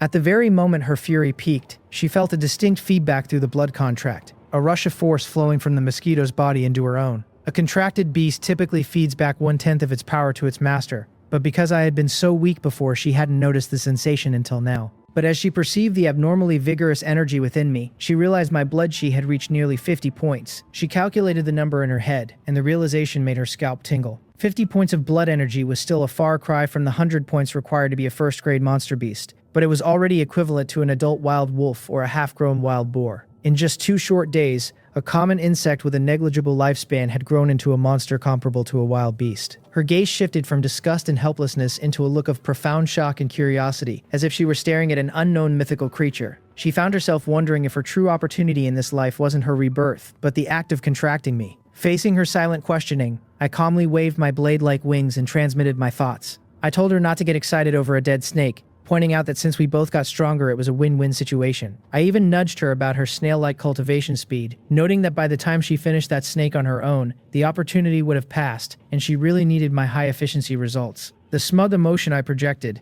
that she shouldn't make a fuss because this was for our own good, hit her mind with perfect clarity. Hyun looked as if she were about to be driven to madness, nearly spitting out a mouthful of blood. It was clear she was fuming because I had eaten her resources and then had the nerve to complain that she ate too slowly, yet she couldn't refute the logic. If I got stronger, she received feedback, and my efficiency was undeniably superior. She took a deep breath, suppressing the urge to swat me, and began to analyze her predicament. Regardless of my mysterious background, her resources were gone. With only 10 days left until the joint examination and her strength only at the first grade mid-stage, she knew she had to hit the second grade to win the prize money and the king grade cub. Without resources, that goal was a fantasy, so she decided she had to find another high bloodline beast. Since she was a complete pauper who couldn't even afford next month's rent, buying one was out of the question. That left her with only one risky option, the Black Forest. It was a vast primeval forest outside Jiang City filled with monsters, serving as a training ground for students and a hunting territory for martial artists. By accepting missions there, she could earn the rewards she needed to solve her financial crisis, and perhaps even stumble upon unexpected gains, like a rare treasure or the remains of a high-level beast fight. Though the chances were slim, it was her only hope. With a flash of determination, she packed her things and ordered me to follow her. I was busy pondering my evolution points when the order came, and I wondered if we were going somewhere with more delicious food. I flew up and landed steadily on her shoulder, foregoing the plastic box this time. Hyun knew I no longer needed protection. With 50 points of blood energy, an ordinary man wouldn't even be able to beat me. Together, we pushed through the door armed only with a dagger and her remaining savings, and headed for the Lingwu Hall. The Jiang City Lingwu Hall was a magnificent high-tech building in the center of the city, bustling with martial artists and beast tamers trading resources and taking on missions. Large electronic screens scrolled through various tasks, ranging from hunting ironhide pigs for 30,000 coins to B-class missions targeting wolf kings for $500,000. Hyun walked through the noisy crowd with her usual cold detachment, heading straight for the registration counter. From my perch on her shoulder, I used my blood food tracking to scan the room. I could see the varying strengths of everyone in the hall, and it felt like being in a mobile self-service blood bank. I realized the place was packed with experts whose blood energy glowed like searchlights in the dark, and I immediately marked the hall as a primary foraging point for the future. Just as Hyun joined the queue to register, a familiar shocked voice called out her name. We turned simultaneously to see Sono and a few classmates. They were staring at us as if they had seen a ghost. Specifically, they were staring at me, sitting prominently on her shoulder. Sono's voice was distorted with shock as he pointed at me, his eyes wide and bulging like copper bells. The classmates surrounding him were equally stunned, rubbing their eyes vigorously as if they couldn't believe what they were seeing. They whispered among themselves, questioning how Hyun's Mosquito had transformed so radically since yesterday. To them, my new appearance was simply too impactful. At 10 centimeters long and shimmering with a dangerous metallic luster, I looked nothing like the fragile insect they remembered. Sono stepped forward, staring fixedly at me while asking Hyun how I had become this way. From my perch on her shoulder, I took in their disbelief with immense satisfaction. I chuckled internally, thinking that this was only a small taste of what was to come. Once I evolved a few more times and became large enough to blot out the sky, their fear would be even more amusing. I deliberately vibrated my blade-like wings, producing a metallic buzzing sound that sent the group scurrying back several paces in alarm. Hyun remained as indifferent as ever, merely glancing at the shocked Sono before turning back to wait in the registration line. Her standoffish attitude made Sono's smile stiffen, leaving him ignored in public for the second time. I could see the awkward gazes of his classmates, which clearly bothered him, but he quickly forced himself to regain his composure. As a top student in the beast-taming department, his foundational knowledge was solid, and he soon loudly proclaimed that I was likely an exotic species that had undergone a rare mutation. The crowd seemed to accept this explanation, and their fear transitioned into simple curiosity. Sono regained his momentum, explaining that while exotic species sounded impressive, the base form was still just a mosquito with poor foundations. He sensed my internal blood vitality and announced that it was at most 40 or 50 points, dismissing me as a hollow shell. He proudly patted his Windblade wolf, boasting of its intermediate bloodline and its 80 points of blood vitality at birth. He analyzed that my evolutionary potential would cap at 3 transformations, meaning Hyun would never reach the 5th grade or contract a second beast. The surrounding students nodded in conviction as Sono regained his confidence. He stepped toward us again, adopting a tone of experienced maturity, and reminded Hyun that the Black Forest was dangerous. He offered to let her join his team for a D-grade mission to hunt ironhide pigs, promising her a share of the reward as if he were truly looking out for her. Hyun didn't even bother turning her head. It was finally her turn at the counter. She handed over her student ID and requested to register for a mission in a cold, steady voice. The staff member took her ID, but his eyelids twitched as his gaze fell on me. He looked at the data on his screen, noting that the records listed a white-striped mosquito, then looked back at my ferocious form with an incredibly colorful expression. When he tentatively asked if the information needed updating, Hyun simply refused, clearly finding any further explanation to be a waste of time. The staff member didn't press the issue and processed her acceptance of the D-grade mission to hunt 3 first-grade early-stage ironhide pigs. Hyun took her mission voucher and walked toward the exit without sparing Sono a single glance. Her clean, decisive movements left Sono looking uncomfortable, his forced smile eventually fading into annoyance. His companions whispered about her arrogance, questioning if she had lost her mind by attempting to hunt ironhide pigs with nothing but a mosquito. Sono feigned generosity, wishing her luck while secretly anticipating the moment her mission inevitably failed. He couldn't wait to watch the fallout. Hyun and I arrived at the Black Forest outside Gyeongchung shortly after leaving the city, and the shift in the atmosphere was immediate. The air became heavy and damp, thick with the scent of fresh soil and lush vegetation, though it was underlined by the lingering distinctive stench of demonic beasts. Perched firmly on her shoulder, I surveyed this new environment with genuine curiosity and a growing sense of excitement. The scenery was actually quite beautiful, but for me, the real draw was how my blood food tracking skill reacted to this place. It was like a fish returning to water. The sheer volume of life signals within my perception was enough to make my head spin. Most of the signals belonged to insignificant small animals, but occasionally, I sensed the powerful rhythmic fluctuations of high-level blood chi. To me, those weren't just monsters. They were field bosses marked on a map, practically glowing with temptation. I found myself eager to get started and conveyed my thoughts to the Beast-Taming Empress, pointing out a particularly fat, unlucky rabbit about 100 meters away. Hyun, however, completely ignored my suggestion. Her cold, clear eyes were locked onto the ground, scanning for traces with the clinical precision of a master hunter. Tracking prey was an instinct carved into her very soul from her previous life, and she moved with total confidence. She noted that the footprints were fresh and the soil still damp, indicating a herd of ironhide pigs had passed through within the last half hour. Judging by the chaotic hoofprints, she estimated there were over 10 of them, all heading toward the upstream water source. Without saying a word, she strode forward, her movements as light and silent as a civet cat. She wove through the dense woodland so smoothly that I barely felt a jolt on her shoulder. I watched her in amazement, my respect for her professional skills increasing by the second. Reincarnators really are built differently. Her expertise was top-notch, and I knew that following her would lead to a feast. After 10 minutes of stealthy movement, she stopped behind a bush and carefully parted the branches to reveal our target. A large herd of dark, hulking ironhide pigs was gathered in a clearing just ahead. They looked like massive domestic pigs, but were encased in rock-hard black skin, their tusks glinting with a lethal cold light. I stretched my neck to get a better look, and my status scan made my heart race. There were several first-grade early-stage pigs with blood chi values around 190, but in the center stood the Pig King. It was a first-grade late-stage beast with nearly 400 points of blood chi. In my eyes, it wasn't a threat. It was a luxurious surf and turf buffet. I excitedly rubbed my front legs together at the sight of so much potential blood energy, but Hyun's reaction was far more cautious. She silently analyzed the situation, noting that 15 pigs, including a late-stage king, were too many to handle at once.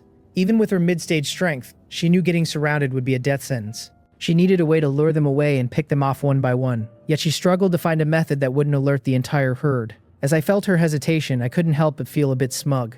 I realized that while she was the expert on tracking, she didn't quite understand how to handle brainless brutes like these with my level of directness. I didn't even bother to warn her. With a single thought, I unleashed the 500 ragtag troops from my Zerg space all at once. The space around us darkened instantly as a massive swirling cloud of flies, moths, cockroaches, and stink bugs materialized and surged toward the herd like an organic tide. I gave the order for all units to focus a mental pollution attack on the third pig on the left. The swarm locked onto its target with suicidal precision. Flies and moths dove into its eyes and nostrils, while cockroaches burrowed into the gaps of its natural armor, scratching and biting frantically. The ironhide pig, which had been peacefully rooting through the dirt, was suddenly subjected to a nightmare of all-around harassment. It shook its head and stomped its hooves in a desperate attempt to drive the pests away, but the sheer volume of the swarm was relentless. For every bug it shook off, 10 more took its place. Finally, howling with irritation, the pig broke away from the herd and bolted toward a nearby pond, desperate to drown the insects.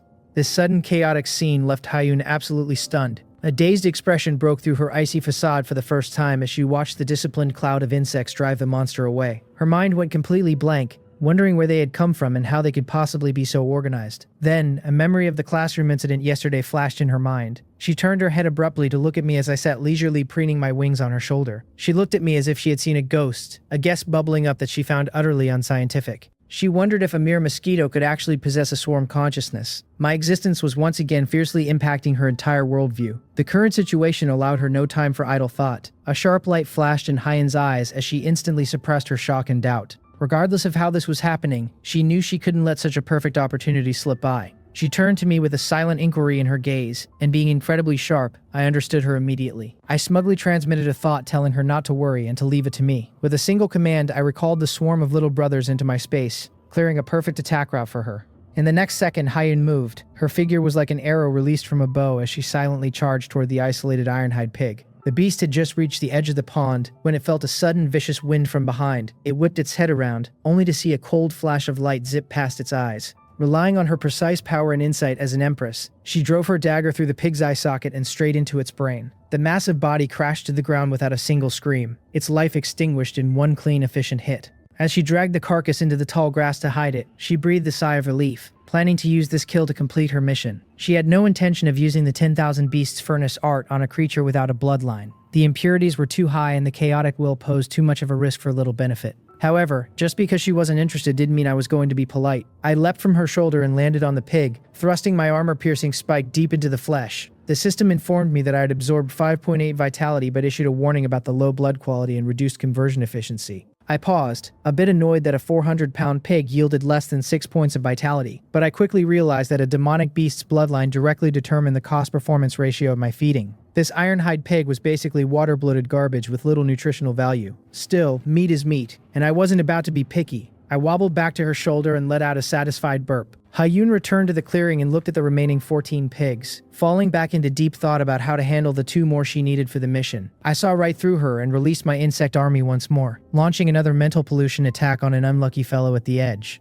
She watched the cloud of insects strike with precision, her pretty face completely written over with bewilderment. She was now certain I was the source, but the how and why defied every logic of beast taming she had ever known. Her view of me underwent an earth-shattering change as various emotions intertwined, and for a moment she actually forgot what she was doing. I eventually lured a second pig out to snap her out of it, and she seized the opportunity to kill it cleanly. The third pig followed shortly after, and as she stood over the 3 hidden carcasses, she let out a long breath. The mission was complete, but as she glanced at the 12 pigs still rooting nearby and then back at me, a bold idea took root. Since it was so easy, she decided to take them all out. Every pig was worth 10,000 yuan, and the total would be over 100,000. Plenty for better cultivation resources. A flash of decisiveness belonging to an empress flickered in her eyes as she gave the word. Over the next hour, a bizarre slaughter took place. One by one, the pigs were harassed into isolation by my insects, and finished off by the ghost-like girl. Even the first-grade late-stage pig king only lasted a few minutes against our sea of insects and her ruthless strikes before falling into a pool of blood. It was a total dimensional strike. Hyun wiped her dagger with a satisfied smile, realizing she couldn't carry them all at once. She tied the 3 smallest ones with vines to turn in the mission first, and covered the rest with leaves to retrieve later. I, meanwhile, supped every carcass dry, finally landing on the pig king to drain the last drop. My total vitality surged to 86.9, and I gained over 5 evolution points, bringing my total to 22.8. I was only 13.1 points away from the 3rd evolution, and I was incredibly excited. The pigs were squeezed so dry that even the marrow was gone. But I wasn't in a rush. I figured I might find another victim on the way back. Seon-ho and the others stand frozen in place at the edge of the clearing, their eyes nearly popping out of their sockets. They had only walked a few steps after stumbling away from their own injured windblade wolf, when a thick bloody stench drifted over on the wind, and they had subconsciously followed the scent like dogs who had caught the smell of fresh meat. Now they have arrived at the patch of forest that Hyun and I cleared out, and the scene before them is something out of a nightmare. On the ground, blood flows like a small river. Chaotic hoofprints crisscross the soil. Traces of battle scar every tree trunk, and the dirt itself has been stained a deep dark red so thoroughly that it looks more like rust than earth. This is Seon-ho stammers, his voice trembling as if his throat has gone dry. It is the blood of an ironhide pig, no mistake about it, one of his classmates says, crouching down and pinching a bit of soil between his fingers in horror. Here, at least a dozen of them died here. A dozen. Wiped out. The group looks at each other, seeing their own shock and disbelief reflected back from each face. Are you kidding me? The tall, thin one whispers. The herd we ran into earlier only had about a dozen, right? Who on earth did this? This is too fierce. This is on another level entirely. Seon-ho's brain spins rapidly behind his eyes, and I can almost see the gears clicking into place as he reaches what he is sure must be the only correct conclusion. He speaks with great certainty, the certainty of a beast tamer who has decided he has solved the mystery. To be able to silently wipe out an entire herd of ironhide pigs in such a short time, without even letting the Pig King escape, this was definitely done by a professional hunting team from the Monster Hunting Guild, he declares, his voice rising with confidence. And it has to be an elite team led by at least a second-grade martial artist with tacit coordination, the kind of team that has hunted together for years. The more he speaks, the more it makes sense to him, and his gaze toward the battlefield fills with awe and admiration, as if he is examining a masterpiece left behind by some legendary squad. Too professional, he continues, sweeping his hand toward the ground. Look, although there are many traces on the scene, it is not chaotic. This shows that the battle was conducted under extreme control. The opponent did not give the herd any chance to resist or escape. This method is simply art. The other students nod repeatedly as they listen, their eyes scanning the surroundings with growing vigilance, terrified that the imagined hunting team might still be nearby and might mistake them for poachers. They follow the bloodstains on the ground, walking cautiously forward for a few dozen meters, picking their way around the deeper smears. Soon they discover the pile of ironhide pig carcasses that Hyun and I covered up with leaves and branches. Looking at the small mountain of pig bodies, the group cannot help but swallow hard. Damn, a dozen ironhide pig carcasses. If all of these were sold, how much money would that be? A thought arises in all of their minds at the same instant, the same greedy flash. How, brother how, the tall, thin student murmurs, licking his dry lips. Shall we? Why don't we just take 3? There is no one here anyway, and no cameras either. Seon-ho's heart begins to thump heavily inside his chest. Reason tells him that stealing another martial artist's prey is a major taboo in the wilderness, the kind of thing that gets people quietly killed and dumped in shallow forest pits, the consequences of which would be unimaginable if the rightful owners came back. But the temptation is simply too great. As long as they take 3, their mission is complete. If they take 1 more, they could save a huge sum on the treatment fee for the injured windblade wolf still lying back there twitching in the dirt. Seon-ho's mind wrestles with itself for a long moment, and he carefully looks around once more, eyes flicking between the trees. Confirming that there is truly no one around, that the imagined elite team must already have moved on, he finally cannot resist the temptation and grits his teeth. Let us do it, he says. The group immediately scrambles to push away the leaves, hands diving into the pile, preparing to pick out 3 ironhide pig carcasses in the best condition. They are laughing softly, almost giggling the way thieves giggle when they think they have gotten away with something. However, just as their hands are about to touch the carcasses, a cold, clear voice, like ice from the netherworld, drifts from behind them. What are you doing? Seon-ho and the others stiffen suddenly, as if hit by a freezing spell, and cold sweat breaks out on every brow at the same time. They turn their heads stiffly, inch by inch, in that horror movie way that hunted creatures turn when they know what they will see. Under a tree not far away, Haeyoon is standing quietly, the hideous black giant mosquito perched on her shoulder. That giant mosquito, of course, being me. Her cold eyes watch them emotionlessly, the way a butcher watches livestock. Gu Uxe, Seon-ho stammers, and the classmates beside him are stunned too. The hearts that had been in their throats drop back into their stomachs in an instant, and I can almost see the relief flooding through them. So it is just her. A false alarm. Of course it is impossible for them to think for even a second that the scene before them was caused by Hyun. What kind of international joke would that be?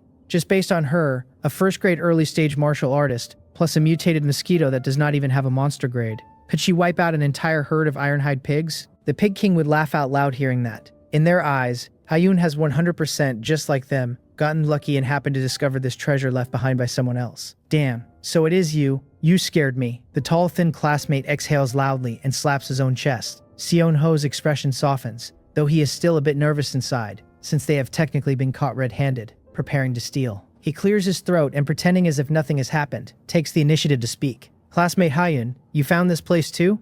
Good luck, he says, his voice sliding into that familiar smug register. He pauses, glances at the pile of ironhide pig carcasses, his eyes flickering with calculation, and lowers his voice in a tone he probably thinks sounds reasonable. How about this, he says. Let us just pretend we did not see anything today. Let us not take all of these pigs, just in case the real owner comes back to cause trouble. We will take 3, you take 1, and once we are done we leave immediately. How about that? I am being generous, right? If it were anyone else, I would not be this generous. He speaks as if it is a matter of course, as if giving 1 ironhide pig to Hyun is a huge favor to her, as if he is doing her a great kindness by letting her have any share at all. In his view, for Hyun, a first-grade early-stage martial artist, being able to carry away 1 ironhide pig would be more than good enough. There's no reason for her not to agree to his fair distribution. Share one with me, Hyun repeats. She is so angry she actually laughs on the spot, a short, cold laugh that has no humor in it at all.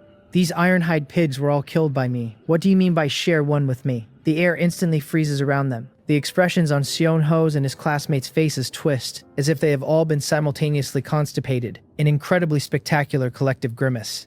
After a full few seconds of silence, the tall, thin student cannot hold it back and lets out a snort of laughter. No, I am saying, Hyun, have you not woken up yet? He says, the laughter still bubbling out. Or did you suffer some kind of shock? You say these ironhide pigs were killed by you? Look at your small frame, and then look at that big mosquito on your shoulder. What did you use to kill them? Your mouth. Exactly. Even bragging requires some preparation, right? Another classmate chimes in. These are over a dozen ironhide pigs, including one first-grade late-stage pig king. Our 5-person team was chased by another group of pigs, and you expect us to believe you did this. The group chimes in one after another, looking at Hyun as if she is a mentally unstable lunatic. No wonder she contracted a mosquito. She is a total psycho, right? Seon-ho also shakes his head, a look of disappointment on his face. Hyun, I originally thought you were just a bit cold, but I did not expect you to be so vain, he says. If you want to hog it all, just say so. Why find such a ridiculous excuse? He completely loses his patience and does not want to waste any more words on this brain-damaged woman. So he waves his hand at his classmates. Ignore her, let us just take 3 and leave. Perched on Hyun's shoulder, I see and hear everything, and I am almost amused to the point of laughter. 666. These brats, their thought processes are truly unique. Caught red-handed stealing, not only do they not run, they turn around and accuse the owner of being the thief. How the hell can this be tolerated?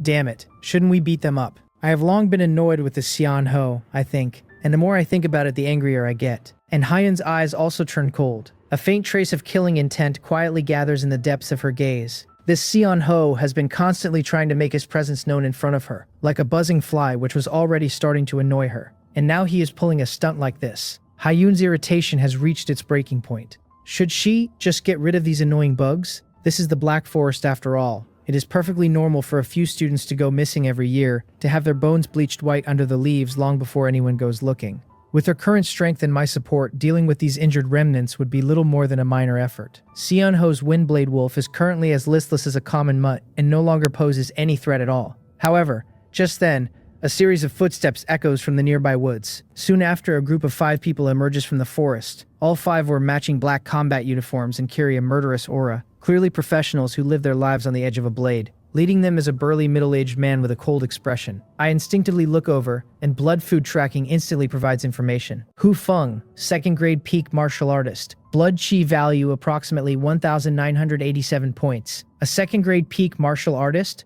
I am slightly startled. I can clearly sense that the blood chi value within this middle-aged man is on a completely different level compared to all the 1st grade martial artists I have seen before. If a 1st grade martial artist's blood chi value is like a bright, piercing 100-watt light bulb, then the blood chi value inside this man is like a small, raging boiler. That power is not only vast in quantity, it is more condensed and pure, brimming with an explosive sense of strength. 2nd grade peak, I think to myself, secretly shocked, while also gaining a clearer understanding of the power levels in this world. So the gap between 1st grade and 2nd grade is this massive. A 2nd grade peak actually has nearly 2,000 blood chi value. I feel a bit bitter about it. My own blood chi value of less than 100 really is not much to look at by comparison. These people are clearly a professional squad from some hunting guild in Gangsong, likely just passing through and coming to investigate after seeing the commotion of so much spilled blood. However, their appearance immediately terrifies Seon-ho and his group. It is over. It is over. We have actually run into the rightful owners. Seon-ho's mind goes blank with a loud buzz inside his skull.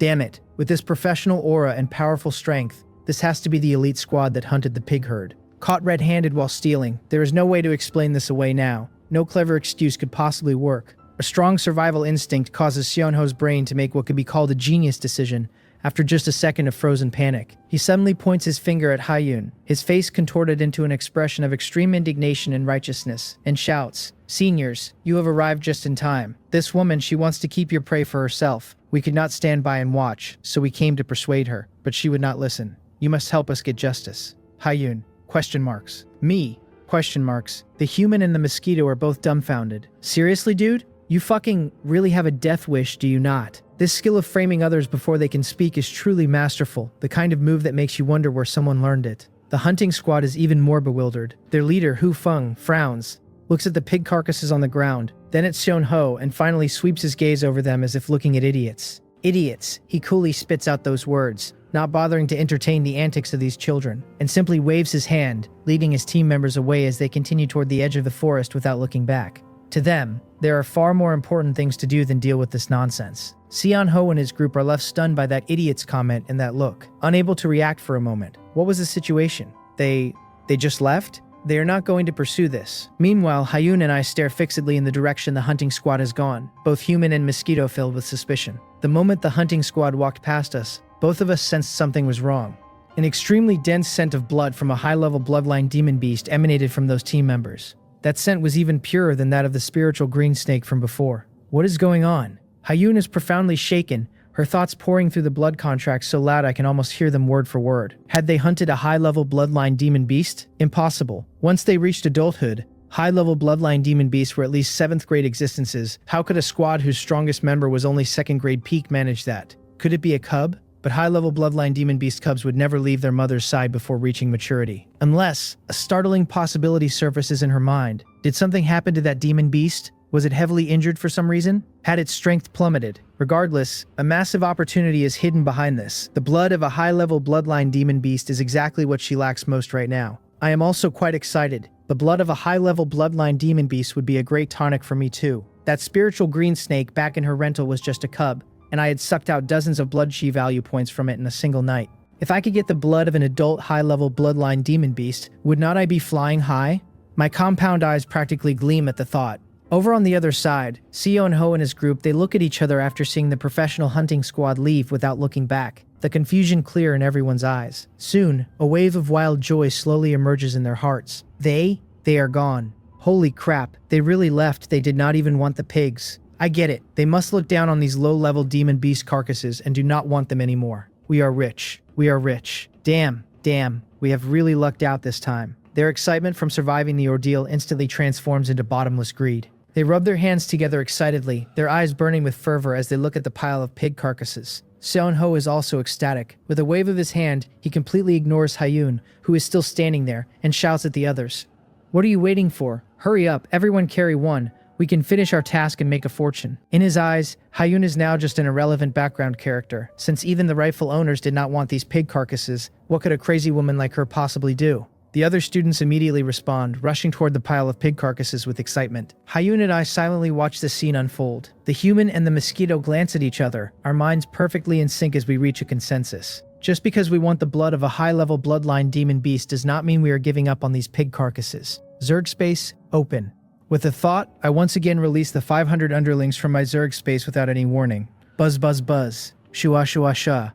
A dense, black cloud of insects, like a flood breaking through a dam, instantly envelops the area above Seon-ho and his group. Damn, what is going on? Seon-ho and his group, who had been just about to carry the ironhide pig carcasses away on their shoulders, are completely dumbfounded by this sudden turn of events. Before they can even react, they are completely submerged by a cloud of insects. Ah, my eyes. Help, a bug crawled into my nostril. Don't bite me, get away. For a moment, screams, curses, and the sound of slapping mixed together, creating absolute chaos in the clearing. Although these insects do not have much offensive power, their sheer numbers are overwhelming. With hundreds of insects swarming around you, crawling into your eyes, your nose, your ears, that feeling is even worse than getting stabbed. Windblade Wolf. Use Windblade. In the chaos, Seon-ho still tries to command his contracted beast to counterattack. However, his Windblade Wolf, which is already heavily injured from earlier, is currently covered in dozens of cockroach insects, rolling irritably on the ground and howling, having no time to cast any skills at all. And just at the moment they are caught in a panic by the swarm of insects, and their formation is in disarray, Hyun moves, her figure like a ghost, silently cuts into the fray. Her target is the thinnest and tallest classmate.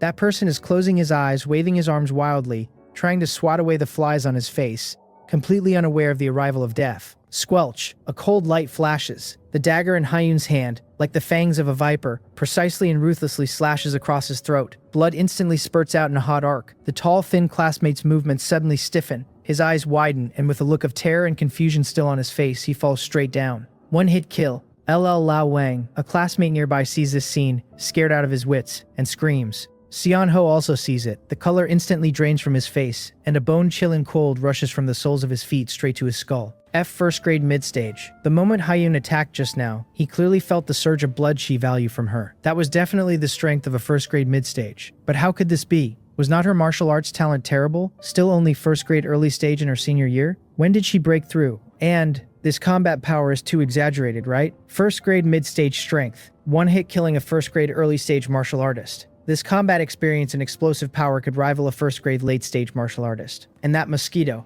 Seon-ho suddenly looks at Hyun's shoulder, only to see that the giant black mosquito has been as steady as a mountain from beginning to end, completely unaffected by the insect swarm. And those insects appeared without warning, and their attacks were so precise and unified. A thought that makes his scalp tingle explodes in his mind. These insects, could it be that it was controlling them? That is it. It must be it. No wonder there was a sudden insect infestation in the classroom yesterday. No wonder this group of insects appeared just now. What kind of monster is this? Not only can it evolve, it can also control insect swarms. If it really has such a terrifying ability, then these ironhide pig carcasses on the ground. Seon-ho's brain feels like it has been struck by lightning, instantly connecting all the clues. So what she said just now was all true. These pigs really were killed by them. After all this time, he was the ridiculous clown. He was still feeling smug, thinking he had stumbled upon a treasure left by some professional hunting team, still boasting about his analysis, even wanting to claim the credit for himself. At this moment, endless regret and fear submerge him like a tide. Run quickly. A strong desire to survive makes Seon-ho stop caring about face, or the ironhide pig carcasses. He turns around and wants to bolt into the forest. However, I have long anticipated his move. Want to run? Did you ask me first? With the thought, I issue an order to my underlings lurking on the ground. Second squad, go, trip him up. Dozens of cockroach insects and bugs lurking on the ground instantly dart out from the grass, charging fearlessly towards Seon-ho's feet. Fuck! Seon-ho only feels his feet slip. His center of gravity becomes unstable, and with a thud, he falls flat on his face into the dirt. And in that 1 second of delay, Hyun's figure has already appeared behind him like a shadow. Feeling the cold, murderous intent behind him, Seon-ho is scared out of his wits. He scrambles to turn around, no longer having his previous arrogance and pride, only endless fear and regret left on his face. Don't kill me. I was wrong. I was really wrong. The pigs, all for you. I do not want them anymore. Please let me go. He begs incoherently, not even caring about his own contracted beast anymore. However, the only response he gets is a pair of cold, ruthless eyes and a dagger flashing with cold light. Too late. Squelch. The dagger descends clean and efficient. The expression on Seon-ho's face is forever frozen at the moment of fear and regret. The remaining two classmates seeing this scene are completely terrified. Their minds go blank, with only the thought of fleeing left.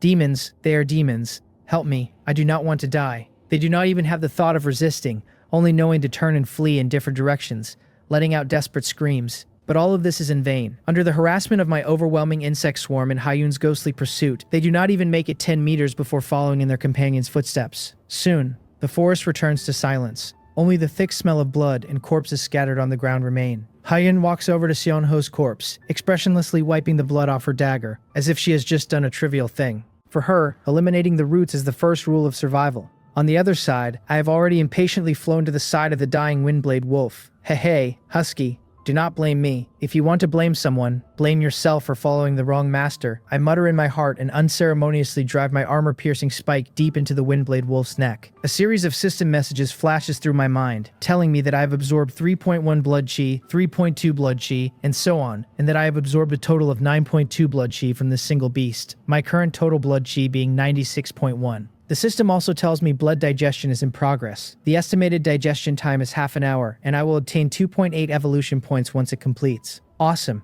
I pull out my proboscis with satisfaction, looking at my surging blood chi value, feeling absolutely wonderful inside. 96.1. Just 3.9 points of blood chi value away from reaching the 100 mark. Just a little bit more. Looks like I can get enough today. I am full of anticipation. What will the third evolution be like? My current species is blade-winged blood mosquito. What kind of mosquito will I become next time? And, once blood chi value reaches 100 points, I will become a first-grade early-stage monster beast. I have a premonition that this evolution will definitely be much more awesome than the previous two. The more I think about it, the more excited I become. I look down at the few human corpses on the ground, hesitate for a moment, and ultimately give up the idea of sucking their blood. It is not because I have some psychological cleanliness issue. It is mainly because blood food tracking helpfully informs me that the human classmate is a first-grade early-stage martial artist with blood quality inferior. while Xianho is a first-grade late-stage beast tamer with blood chi value approximately 25 points, and blood quality extremely inferior, with the dreaded annotation of kidney deficiency. Forget it, this quality is too poor. Sucking it probably would not increase much, and it even has a taste of kidney tonic. It is not worth it. With the thought, I begin to calculate my remaining 20 plus evolution points. The system tells me my current total evolution points is 22.8. Keep 10 points for evolution, and use all the rest to upgrade skills, I decide. I look at the skills on my panel and begin to ponder. First of all, this Zerg space thing is practically a god tier skill. I relied entirely on it for the fight just now. I have to upgrade it immediately. The system promptly informs me that 5 evolution points have been consumed and Zerg Space LV2 has been upgraded to Zerg Space LV3. A tooltip helpfully reminds me to remember the domain name of this site, and that Taiwan novel network is super easy to use. And then the new skill description rolls in informing me that at LV3 the host can store any insect of the same level into the Zerg space. The current capacity is 1,000 insects, and the host's mental burden is further reduced, allowing for more refined control over the swarm. Not bad, not bad. The capacity doubled directly. In the future, I will have an army of thousands, no, an army of 1,000 insects.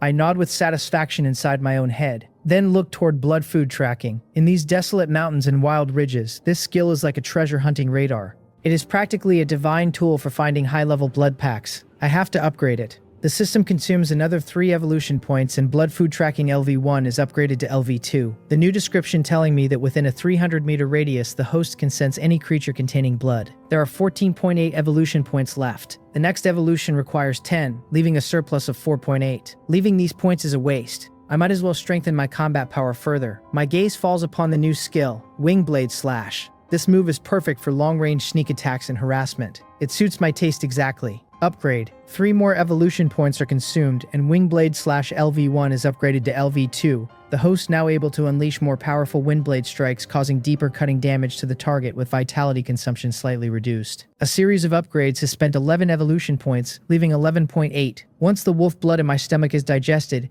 it will add another 2.8, making a total of 14.6. Enough for the next evolution. As for skills, right now the lowest are all LV2, and it takes at least 5 evolution points to upgrade further. I will save them for now. I close the panel contentedly, feeling my abilities grow stronger once again. I feel my future is bright and shining like a freshly drained vein. After finishing all this, I use my thick hard proboscis to poke Hyun's shoulder. Buzz buzz buzz. I tell her, Empress, stop resting. Hurry up and find that monster with the high-level bloodline.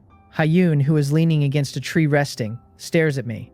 I just killed so many people in one go, and I cannot even rest for a moment. Her expression seems to say, "What the hell are you rushing me for?" The corners of her eyes twitch twice. Although she is grumbling with dissatisfaction in her heart, she also knows the priorities of the hour. Feeling that most of her physical strength is recovered, she quickly processes the scene, dragging the corpses of those men away from the pig carcasses and covering them simply with weeds. Having done all this, her gaze turns toward the depths of the forest. She closes her eyes and senses carefully. That faint yet distinct aura of a high-level bloodline, which even causes the 10,000 beasts furnace art within her body to stir slightly, is like a lighthouse in the dark night, guiding her direction. That hunting squad, the blood on them dripped all the way here. Following the bloodstains, I will definitely find the source. A flash of heat crosses her eyes. A pile of ironhide pig corpses can at most solve her immediate emergency, but a portion of essence blood from a high-level bloodline monster could potentially allow her to truly undergo a complete transformation before the joint examination. This is the true opportunity she wants. Although, the depths of the Black Forest are fraught with danger, with monsters above the 5th grade everywhere. For a mid-stage 1st grade martial artist to go deep inside, the risk is extreme. However, she does not care.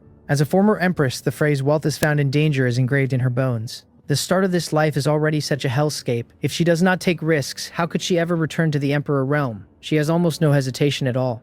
Let us go. Let us take a look. Buzz. Let us go. Let us go.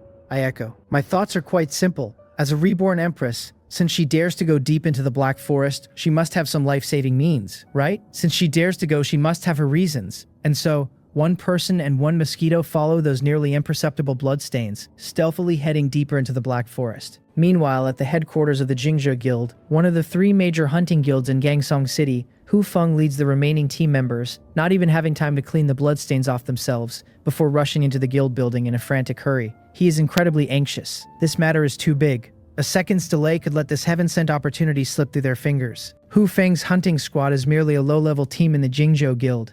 With his rank, he naturally cannot meet the guild leader who oversees Gangsong City and possesses 8th grade strength. He can only rush frantically to the door of the manager's office in the field operations department. Manager Yu, something big has happened. He kicks open the door and shouts at the middle-aged man who is drinking tea inside. Manager Yu is startled by him, and his tea spills out across his desk. His brow immediately furrows. Hu Feng, what are you shouting for? Is the sky falling? Hu Feng is panting heavily, his face carrying uncontrollable excitement and lingering fear. Manager Yu, in the depths of the Black Forest, we found an 8th grade Azure Flame Flying Lion, high-level bloodline. So, what about it? Manager Yu looks puzzled. Was it not normal for there to be 8th grade monsters deep in the Black Forest? But Hu Feng swallows hard, his voice trembling as he continues. But it seems to have suffered obstructed labor while giving birth. Now it is heavily injured and its strength has dropped drastically. I estimate it has, at most, the combat power of a 3rd grade. And we saw with our own eyes that it gave birth to 3 cubs. 3 live, high-level bloodline cubs. Boom. This news is like a heavy bomb, exploding directly inside Manager Yu's head. He freezes on the spot, his mind going blank. Obstructed labor? Strength dropped to 3rd grade? 3 high-level bloodline cubs. He is, after all, a high-level member of the guild. After a brief lapse, he immediately realizes what this implies. Those are 3 high-level bloodline monster cubs. Manager Yu knows very well that the spiritual green snake occasionally seen on the market, although also claimed to be of high-level bloodline, is actually a trap. It needs to shed its skin several times during its growth, and each time the mortality rate is over 90%. Out of 10,000 spiritual green snakes, if one can successfully reach adulthood and break through to the 7th grade, it is considered a blessing from the ancestors. That is why those things circulate on the market. They are basically lottery tickets. But the Azure Flame Flying Lion is different. With this bloodline, as long as enough resources are provided, it can grow up steadily. It reaches 7th grade upon adulthood. With a bit of luck, it is not impossible for it to recreate its mother's 8th grade glory or even push for the 9th grade. 3 of them. This means that as long as they get their hands on these 3 cubs, their Jingzhe guild will possess 3 top-tier combatants of 7th grade or higher in a few years. This is enough to change the entire power structure of Gangseng City. Thinking of this, Manager Yu's breathing becomes rapid. He stares fixedly at Hu Feng. Did you engage it? We did. A look of bitterness and lingering fear appears on Hu Feng's face. We originally wanted to take advantage of its weakness to snatch the cubs, but old Im and Ah Gang were instantly swatted into meat paste by its paw. Even though that fellow's strength has dropped, a starved camel is still bigger than a horse. We were simply no match and could only retreat first to seek reinforcements. Idiot you, a 2nd grade peak piece of trash, dared to touch an 8th grade monster. Do you want to die? Manager Yu curses, but now is not the time to assign blame. He immediately picks up the encrypted communicator on the desk, connects to the higher level leadership, and reports the matter in the most concise language. On the other end of the communicator, there is silence for a full 10 seconds. Clearly, this news has also caused a huge shock to the top bosses of the guild. Soon, an unquestionable cold voice comes through the communicator. This matter is classified as top secret. Immediately dispatch the Shadowfang squad to the scene, led by the 7th grade beast tamer, Naeng Yan.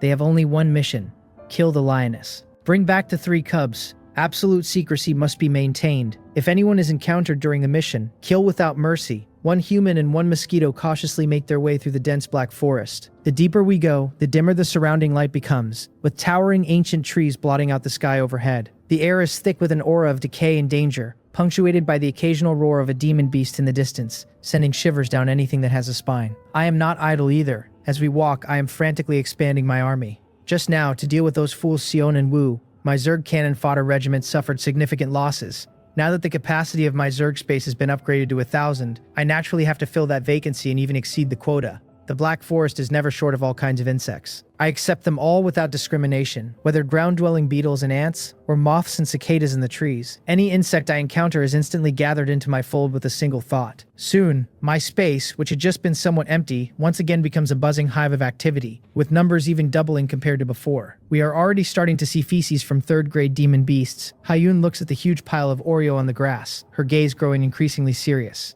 We cannot keep charging forward recklessly like this. She raises her hands, quickly forming a strange hand seal while murmuring incantations under her breath. A ripple, almost invisible to the naked eye and resembling water waves, spreads out from her, enveloping both her and me on her shoulder. Art of concealment, she whispers. This is an extremely profound auxiliary secret technique she obtained by chance in her previous life. Although it possesses no offensive power, it can maximize the concealment of one's aura and life fluctuations.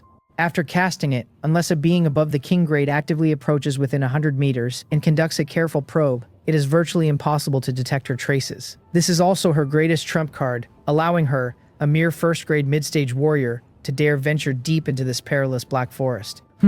I sense this wondrous power and look up in surprise. I find that Hyun and I have become like two lifeless stones, perfectly blending into the forest. I cannot help but hold this Empress in even higher regard. As expected of the Empress, she really has some tricks up her sleeve. I thought you were just going to brute force your way through, I marvel inwardly, while also sharpening my focus to the utmost, pushing my blood food tracking LV2 to maximum power. In an instant, everything within a 300-meter radius forms a three-dimensional life map in my mind, where there is a nest of sleeping hedgehogs, where a venomous snake lurks in a tree ready to ambush, where a flock of chirping birds flies past. All blood-bearing creatures are laid bare to me. Relying solely on my own sight is still a bit slow, and the range is somewhat limited. With a thought, I directly divide the newly replenished ragtag army in my Zerg space into dozens of small squads, sending them to lurk in all directions. Squad 1 to the east, Squad 2 to the west, Squad 3 take to the skies. Scout thoroughly and report to me immediately upon discovering any large blood bags. However, I soon discover that once these minions fly beyond 500 meters, my spiritual connection with them becomes like a poor-quality Wi-Fi signal, intermittent and unstable. I can only receive extremely fuzzy signals, unable to perform precise control. I glance at my status panel in frustration, the entry for spirit reading 10.2. My spiritual power is still too weak. I sigh inwardly. I have evolved twice, from a weakling with only 0.01 chi and blood, nearly becoming a first-grade demon beast. Yet my spiritual power has only increased from 0.01 to 10.2. The growth ratio is terribly unbalanced. The system is seriously lopsided.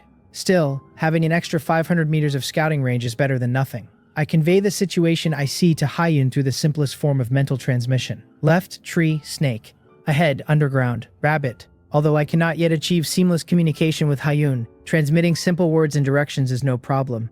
According to this world's rules, only contracted beasts that have reached the king grade or above can establish true telepathic communication with their beast tamer. Hyun initially pays little attention, but after several times of accurately avoiding lurking dangers or discovering hidden demon beasts based on my prompts, her expression finally cracks. She abruptly stops walking, turns her head and stares fixedly at me on her shoulder, with a look as if she is seeing an alien. You also have scouting abilities, she hisses through the mental link. She can sense that the range and precision of the information I transmit far exceeds her own perception. Just how many more secrets is this guy hiding? Evolution, controlling insect swarms, and now a radar-like scouting ability. Are these really capabilities a Mosquito could possess? Hyun feels her mind is struggling to keep up. Seeing her shocked expression, I feel a slight sense of pride. Bzzz. Small scene. Stay calm. Just basic operations. No need to go overboard, I tell her smugly. Right at that moment, the wolf blood in my stomach finishes digesting. The system informs me blood digestion is complete. Evolution points plus 2.8, and my current total evolution points is now 14.6. An intense wave of hunger instantly washes over me. I glance at my panel. Total chi and blood 96.1. I am just one step away from the 100-point threshold. With just one more bite, not only will I gather enough chi and blood needed for evolution, at the same time I will officially step into the ranks of first-grade demon beasts. How could I endure this? My gaze involuntarily falls upon the neck of this mobile blood bag beside me. That fair, slender swan neck appears especially enticing under the dim forest light. Sorry, Empress. For our shared future, please bear with it for a moment. Without another word, I aim my 5-centimeter-long, small syringe-like armor-piercing spike at that patch of snow-white skin and plunge it down fiercely. Hyun's body shudders violently, letting out a suppressed groan of pain as her entire form stiffens. An unprecedented intense pain radiates from her neck. The sensation is nothing like a mosquito bite. It feels more like being stabbed hard with a red-hot steel needle. She turns her head to look and sees the 10-centimeter-long black monster clinging to her collarbone, its thick, long proboscis buried almost 2/3 deep into her flesh. Her eyes instantly redden, nearly breaking down on the spot. This is too much. This guy is getting more and more brazen. Before, when sucking blood, he at least knew to target fleshy areas like the thigh. Now he goes straight for the neck. What does he take me for? An all-you-can-eat buffet? Sensing the Empress's overwhelming fury and grievance, I, while sucking greedily, hurriedly transmit a soothing thought. Endure. Endure it. Almost done. Hyun, endure your big head, ghost. Ah, it hurts so much. The system informs me vitality plus 1.1, vitality plus 1.3. The host has absorbed a total of 5.2 vitality. Current total vitality is 101.3. Then, congratulations to the host for breaking through 100 vitality. Formally promoted to first grade early stage demon beast. It is here. I am wild with joy. A power far stronger and purer than any before surges instantly from every cell in my body. I feel my strength, speed, and even physical toughness take a qualitative leap at this very moment. Now, I feel that with one flap of my wings, the power of wing blade slash is at least 30% stronger than before. This is the epic enhancement of stepping across the threshold of a demon beast. On the other side, after experiencing the initial sharp pain and anger, Hyun belatedly realizes something is wrong. She perceives the changes within my body through the blood contract in shock. Vitality, it broke through 100. It became a first-grade demon beast. How is this possible? This morning, when she perceived me, my vitality was clearly only around 50 points. How long has it been? Not even half a day. I went from a level comparable to a wild beast directly soaring to a first-grade early-stage demon beast. This makes no sense. Hyun's brain whirs rapidly. Suddenly, she remembers the spiritual green snake that had been sucked dry in her rental, and then the ironhide pig herd that had just been wiped out. An incredible thought, yet the only explanation explodes in her mind. Could it be able to directly convert the vitality it sucks into its own?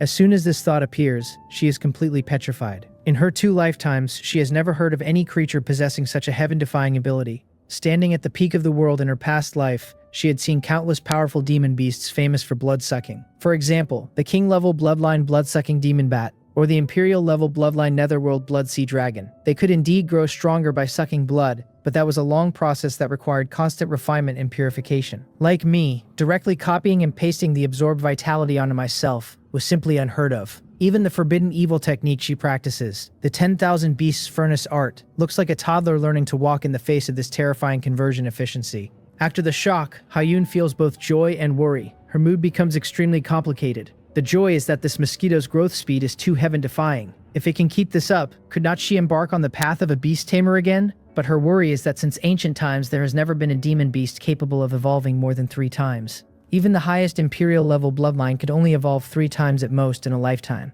This mosquito's starting point was so low, and it has already evolved twice just to reach the first-grade early stage. Even if it evolves a 3rd time, it would be hard to reach above the 3rd grade. Can it even evolve a 4th time? If someone had told her before that a demon beast could evolve a 4th time, she would have absolutely scoffed at them. But now, can this mosquito really be viewed with common logic? If it really can evolve infinitely, she can hardly bear to finish the thought, then perhaps in this life, I really can restart the path of beast taming.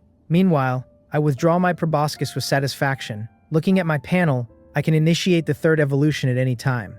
However, the 3rd evolution would take 10 hours. Now is clearly not the time. Buzz, buzz, buzz, I tell her. Let us go, Empress. Stop dazing around. Getting down to business is what matters. Only then does she snap back to her senses. Then, the human and mosquito set off once more. With me acting as a super radar, our subsequent journey is without danger. Several times we brush past some powerful demon beasts. I even see a 5th-grade demon beast, an earth-shaking bear the size of a small mountain, napping in the distance through the swarm's reconnaissance. That terrifying vitality fluctuation is as bright as the sun in my eyes. Hyun is also so startled her back is covered in cold sweat. Several times she feels like she has walked past the gates of hell. The way she looks at me also becomes increasingly complex. She finds that her view of me is subtly changing. From an initial burden to later surprise, and now it seems I have become an annoying but exceptionally reliable temporary ally. Finally, after going deep for a full 10+ kilometers, the aura of high-level bloodline becomes richer than ever before. The human and mosquito stop outside a valley covered by vines and scattered rocks. That enticing scent of blood is coming from inside this valley. I push my blood food tracking ability to its limit, focusing my mind intensely as I probe into the valley. The next second, a scene appears in my mind that makes my mosquito body tremble violently. In the depths of that valley, there is a source of vitality as huge as a dying star, yet rapidly dimming. That life force is draining at a rate visible to the naked eye. It is clearly severely injured and on the brink of death. There really is a dying adult, high-level bloodline demon beast. Not only that, beside that massive vitality source, there also lie 3 small yet diamond-bright vitality sources. Though weak, the purity of their bloodline is not in the least inferior to that dying giant beast. Holy crap! I almost cannot help but buzz out loud on the spot. A dying adult, high-level bloodline demon beast. And 3 newborn cubs. Did I freaking hit the jackpot and find a demon beast's nest? I immediately suppress the wild joy in my heart and convey this huge good news to Hyun using the most concise mental intent. Empress, inside big blood bag, almost dead beside, 3 small blood bags. Receiving this intermittent intent, Hyun is stunned for a moment. Blood bag? She frowns slightly, thinking for a moment before she reacts. This guy's strange vocabulary mostly likely refers to creatures containing vitality. Big blood bag? Almost dead. 3 small blood bags? Huh? Her breathing instantly quickens as a startling deduction forms in her mind. A heavily injured, dying adult high-level bloodline demon beast, and 3 of its cubs. In her eyes, a light of unprecedented excitement instantly lights up. This surprise is simply too big. Back then, she had spent tens of millions, nearly going bankrupt, just to buy a high-level bloodline spiritual green snake that had a huge growth risk. She did not expect to encounter 3 of them directly today if she could suck this adult high-level bloodline demon beast dry and then get those 3 cubs. It would be a total windfall. The more she thinks about it, the more excited she becomes. She is just about to prepare to quietly sneak into the valley to investigate. However, at this moment, my expression suddenly changes. Wait, behind us, someone is coming. With my upgraded blood food tracking, I clearly perceive it. A few hundred meters behind us, there are over a dozen powerful auras rushing toward this place at high speed. Among those dozen or so auras, the weakest are 5th grade martial artists. Among them, there is one aura so powerful it even makes me feel palpitations. That is the aura of a demon beast, at least late 7th grade. From the looks of it, it should be a contracted beast. In other words, among the people coming, there is a terrifying existence who is at least a 7th grade beast tamer. What is the situation? I sense carefully and find a familiar vitality fluctuation among that group of people. It is that Hu Feng from before. I understand instantly. Damn it. After all that, this guy went back to get reinforcements. Don't move. The moment I sense the dozen or so powerful auras, I immediately send an urgent warning to Hayun. Hayun, who is about to sneak into the valley, is full of doubts. However, out of the trust she has built in my miraculous reconnaissance abilities throughout our journey, she instinctively stops immediately. She pushes her breath concealment art to its limit, and taking me with her, silently hides behind a huge rock that is half a person's height, even holding her breath. Not long after, a series of urgent footsteps filled with killing intent approaches from afar. When Hayun peers through a crack in the rock and sees who is coming, her clear, cold pupils constrict sharply, and her breathing hitches. Jingjae Guild's Shadowfang squad. She is greatly alarmed, recognizing the unified black combat uniforms worn by the group at a glance. That is one of the most elite hunting squads under the Jingjae Guild, one of Gangsang's 3 major hunting guilds. As an empress in her previous life, she was intimately familiar with famous factions and powerful individuals from various regions. This Shadowfang squad is known around Gangsang for their ruthlessness and 100% mission completion rate. They are truly fierce characters who have climbed out of mountains of corpses and seas of blood. She never expected to encounter them here. This is big trouble. Her expression instantly turns incredibly grim.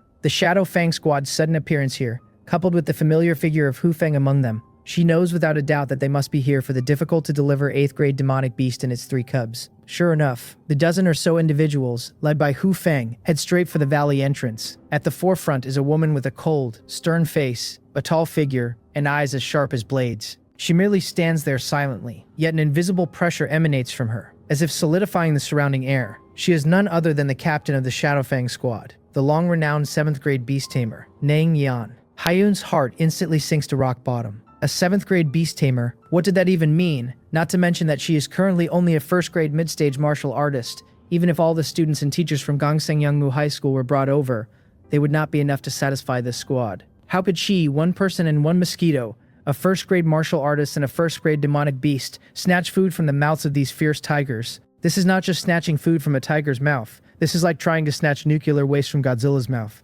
Simply courting death. Captain Nang, it is right here. Hu Feng's face is filled with uncontrollable excitement and a hint of lingering fear as he points toward the depths of the valley, saying, "That azure flame-flying lion is inside, and its aura is already very weak. Let us charge in now and take its life while it is sick." However, Nang Yun glances at him as if he is an idiot. Her voice is cold as her name. Do you know how terrifying an 8th grade demonic beast's dying counterattack can be? Hu Feng flinches and immediately dares not speak. A starved camel is still bigger than a horse, let alone an 8th grade demonic beast with a high-grade bloodline. Nang Yun's sharp gaze sweeps across the deep valley as she calmly analyzes. It is only weak now, not dead. Once we go in and push it too hard, even if it self-destructs its demonic core, it could drag all of us down with it. You and your 2 dead teammates are the best examples. The other members of the Shadowfang squad show solemn expressions upon hearing this. Although they are all 5th grade experts or higher, facing an 8th grade demonic beast, even a dying one, they cannot help but be nervous. The Guildmaster and several other top squads are currently not in Gangsang. We are the only force the guild can currently mobilize. This operation must succeed, not fail. If we suffer losses here, there will be no second reinforcement. Nang Yan's thinking is exceptionally clear, and she quickly makes the safest decision. My orders. Yes. All the team members respond in unison. Everyone set up camp here and blockade the entire valley entrance. Nang Yan's voice is devoid of emotion. Wait until that beast inside takes its last breath. Then we will go in and clean up the mess. During this period, anyone who dares to approach this area, no matter who, a chilling killing intent flashes in her eyes. Kill without mercy. Yes. With the order given, the members of the Shadowfang squad immediately spring into action. They clearly divide tasks, setting up guard lines and various traps outside the valley, evidently planning for a prolonged engagement here. At this moment, Nang Yan seems to remember something, and turns to ask Hu Feng, "When you retreated earlier, did you encounter anyone else nearby?" Hu Feng is startled, and the figures of Xion Ho and Haiyun's group of students instantly flash through his mind. He quickly replies, "Captain Nang, we encountered a group of Gangseong Yongmu high school students on the outskirts of the Black Forest earlier. It seemed they were also on a mission. However, their strength was very low. The strongest was only first grade late stage, posing no threat at all. Students." Nang Yan relaxes, snorting dismissively. "A bunch of unweaned brats. Even if you gave them 10 times the courage, they would not dare venture this deep." Behind the rock, Haiyun and I, who have witnessed everything, feel our spirits sink to the lowest point. It is over. There is absolutely no hope now. Haiyun bites her lower lip, her fingernails almost digging into her flesh, her heart filled with unwillingness. A heaven-sent opportunity is right before her eyes, within reach, yet this damn Shadowfang squad has gotten there first. She knows better than anyone how correct and deadly Nang Yan's decision is. Waiting by the stump for the rabbit, conserving energy while the enemy tires. Once the mother lion dies, they can take the 3 cubs without a fight, while she and I will not even have a chance to get close. The gap is too vast, so vast it is despair-inducing. Should we retreat? As this thought arises, Haiyun's heart feels as if it is being torn apart by a knife. She is unwilling, truly unwilling, and I, perched on her shoulder, am equally anxious. Damn it. The cooked duck just flew away like that. That was the essence blood of an 8th grade demonic beast, and 3 walking super experience packs. If I got all of them, let alone the 3rd evolution, it would be enough for the 4th and 5th evolutions. Just give up like this? Impossible. Absolutely impossible. I, Sujun, have read hundreds of web novels. What kind of protagonist's halo, fate-defying plot have I not seen?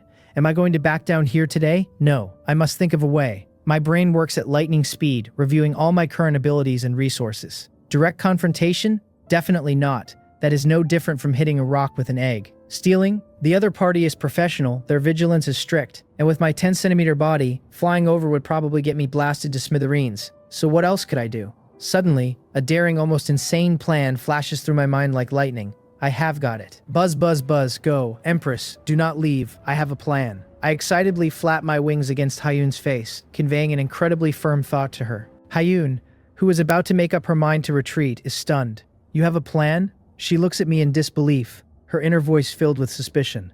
What kind of plan could there be? The opponent is an elite squad led by a rank 7 Beast-Tamer. In the face of such an absolute gap in strength, any scheme seems pale and powerless. This Mosquito could not have gone crazy from desperation, could he? But for some reason, when she sees the light of confidence flickering in my small compound eyes, her heart, which had already sunk to the bottom, unexpectedly feels a mysterious glimmer of hope rise again. This guy has been creating miracles ever since they met. Perhaps this time he really could. Forget it, desperate times call for desperate measures. Haiyun bites her lip and decides to trust me one more time. Seeing the Empress temporarily steady herself, I immediately focus my attention on my system panel. The host name, Sujin. The race, blade-winged blood mosquito. Lifespan, 93 days. Blood chi, 101.3. Spirit, 10.2.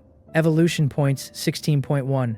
Rank, early rank 1 demonic beast. Skills, armor piercing spike leaf 3. Blood food tracking LV2. Zerg space LV3. Wingblade slash LV2. Prompt, 3rd evolution can be initiated, requires 10 evolution points. Estimated evolution time, 10 hours. 16.1 evolution points. That is enough. A sharp light flashes in my eyes as I issue a command to the system without hesitation. System, upgrade blood food tracking for me. The system promptly informs me that 5 evolution points have been consumed, and blood food tracking LV2 has been upgraded to LV3. The new description reading, within a radius of 800 meters, the host can sense any creature with blood, perception precision significantly increased. 800 meters, not bad. I nod slightly. This range is already enough for me to execute my plan. I immediately push the upgraded skill to its limit. In an instant, a map of life within an 800-meter radius appears clearly in my mind.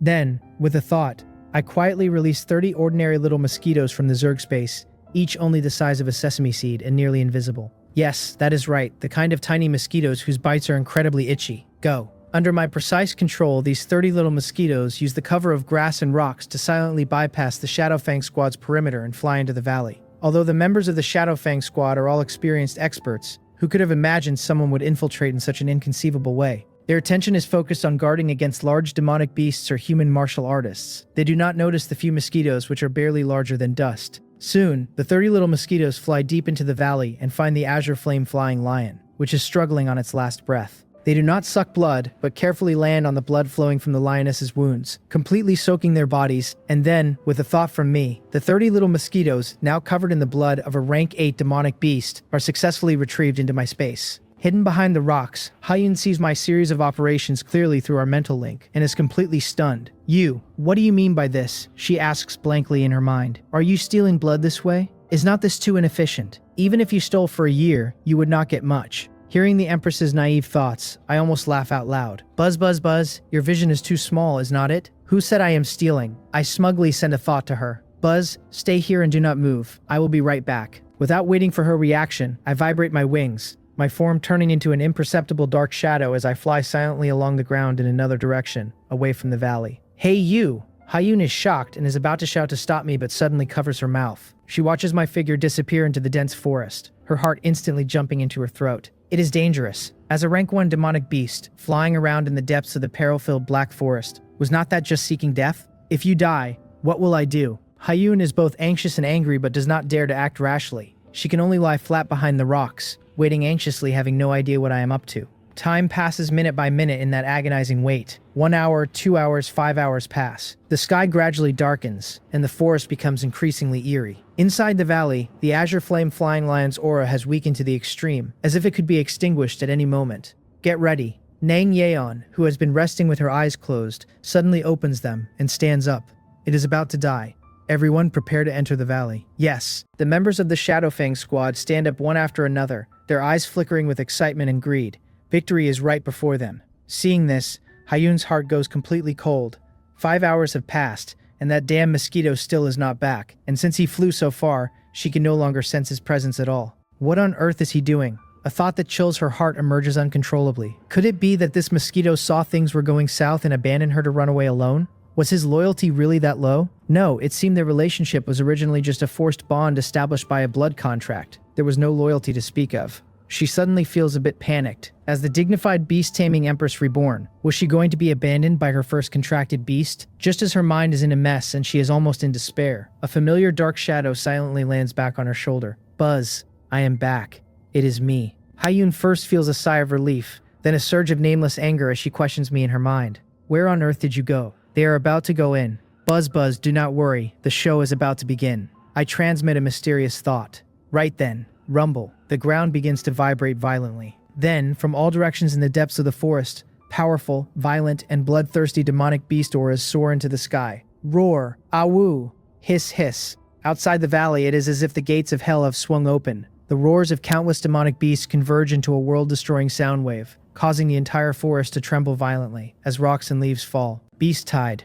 A massive, unannounced beast tide like a bursting dam suddenly erupts. One by one, giant demonic beasts with blood-red eyes rush out of the dense forest from all directions like they are crazed. Their goal is incredibly clear. The valley shrouded in a thick scent of blood, and the Shadowfang squad guarding the entrance. Rank 4 earth-shattering demonic rhinoceroses use their wall-like heads to smash rocks. Rank 5 three-eyed demonic wolves move in packs, bringing with them gusts of blood-scented wind. There are even several massive rank 6 ghost-faced demonic spiders hanging upside down from the tree canopy, their 8 limbs like soul-reaping scythes. Dozens, even hundreds, of demonic beasts of rank 4 and above form an unstoppable black torrent. Heh, come on everyone, it is dinner time. Perched on Hyun's shoulder, I look at my masterpiece before me, feeling incredibly smug. During those 5 hours, I had not been idle. I took those 30 specially prepared little mosquitoes stained with the blood of the rank 8 azure flame flying lion, and ran across an area spanning over a dozen kilometers. The 800-meter radar of blood food tracking LV-3 allowed me to precisely locate the dens of every powerful demonic beast. Then,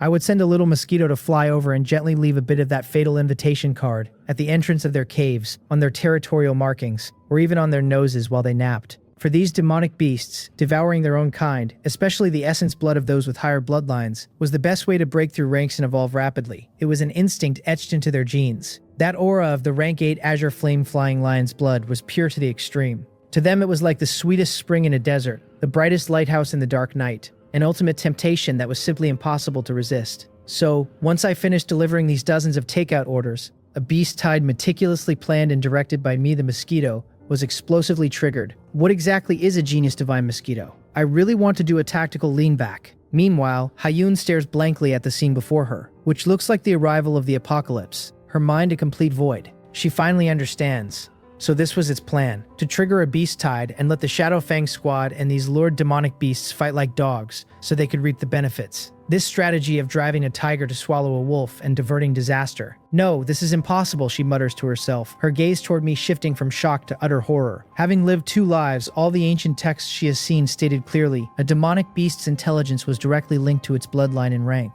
Only demonic beasts with a bloodline at the king level or higher, and a rank exceeding rank 9 could possibly develop complex wisdom and strategic thinking comparable to humans. But what about this mosquito in front of her? It had only just stepped into rank 1. A rank 1 demonic beast could actually devise and execute such a perfectly interconnected plan. This was not just being smart, this was simply monstrous. A freak of nature. What on earth is this thing? Haiyun mutters, stunned like a wooden chicken. And at the center of the battlefield, the Shadowfang squad, who were just about to enter the valley, are completely dumbfounded on the spot. What is going on? For the first time, Nang Yan's perennial iceberg-like face shows a look mixed with horror and disbelief. Why did a beast tide suddenly break out? The intelligence did not mention any signs of a beast tide in this vicinity at all. Hu Feng's face is even paler with fright, his legs trembling. No, it is impossible. It was clearly very peaceful when I came here. How could this happen?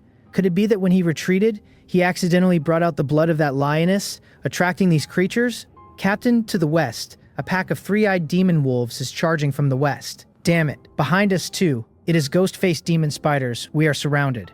The cries of the squad members rise one after another. Although they are well trained, they still feel immense pressure facing such a large number of violent demonic beasts. But there is no time for them to think now. The beast tide has already reached them. Form of formation. Face the enemy. Nang Yeon is a veteran captain after all. After the initial shock, she immediately roars, forcing herself to calm down. She is the first to summon her trump card contracted beast, a massive, majestic rank 7 demonic beast covered in heavy ice crystal armor, the Ice Soul Keelin. Roar. The Ice Soul Keelin lets out a long howl toward the sky, and a visible circular frost storm explodes outward with it as the center, instantly freezing several earth-rending magic rhinos in the front row into ice sculptures. All members, with the Ice Keelin as the core, form the Mystic Ice Iron Wall formation. Hold the valley entrance at all costs. You must not take a single step back. Nang Yeon's voice is cold and resolute. Facing the frantic assault of dozens or even hundreds of rank 4 and 5 demonic beasts that are unafraid of death, even if they are the elite of the elite, it is impossible to remain unscathed. But the guild has issued a death order. They have no room to retreat and can only grit their teeth, forcibly clashing with the violent beast tide. In an instant, outside the valley, frost and fire intertwine, claws and swords collide, energy booms, and flesh and blood fly everywhere. This peaceful valley entrance instantly turns into a gruesome Shura field. Watching the two sides locked in a chaotic battle, Haiyun quickly snaps out of her shock. An opportunity. This is our only chance. She has to take advantage of this chaos to sneak into the valley. Otherwise, once the Shadowfang squad truly suppresses the beast tide at all costs, or the beast tide is exhausted, they will have no chance left. She takes a deep breath and glances at the monster on her shoulder, which has remained as steady as Mount Tai from the beginning, as if everything were under control. Her gaze is extremely complex, but she still makes a decision immediately. Breath concealment art. Activate. Her figure, along with me, who is perched on her, becomes illusory once again. Her aura is perfectly concealed, like a wisp of blue smoke blending into the shadows.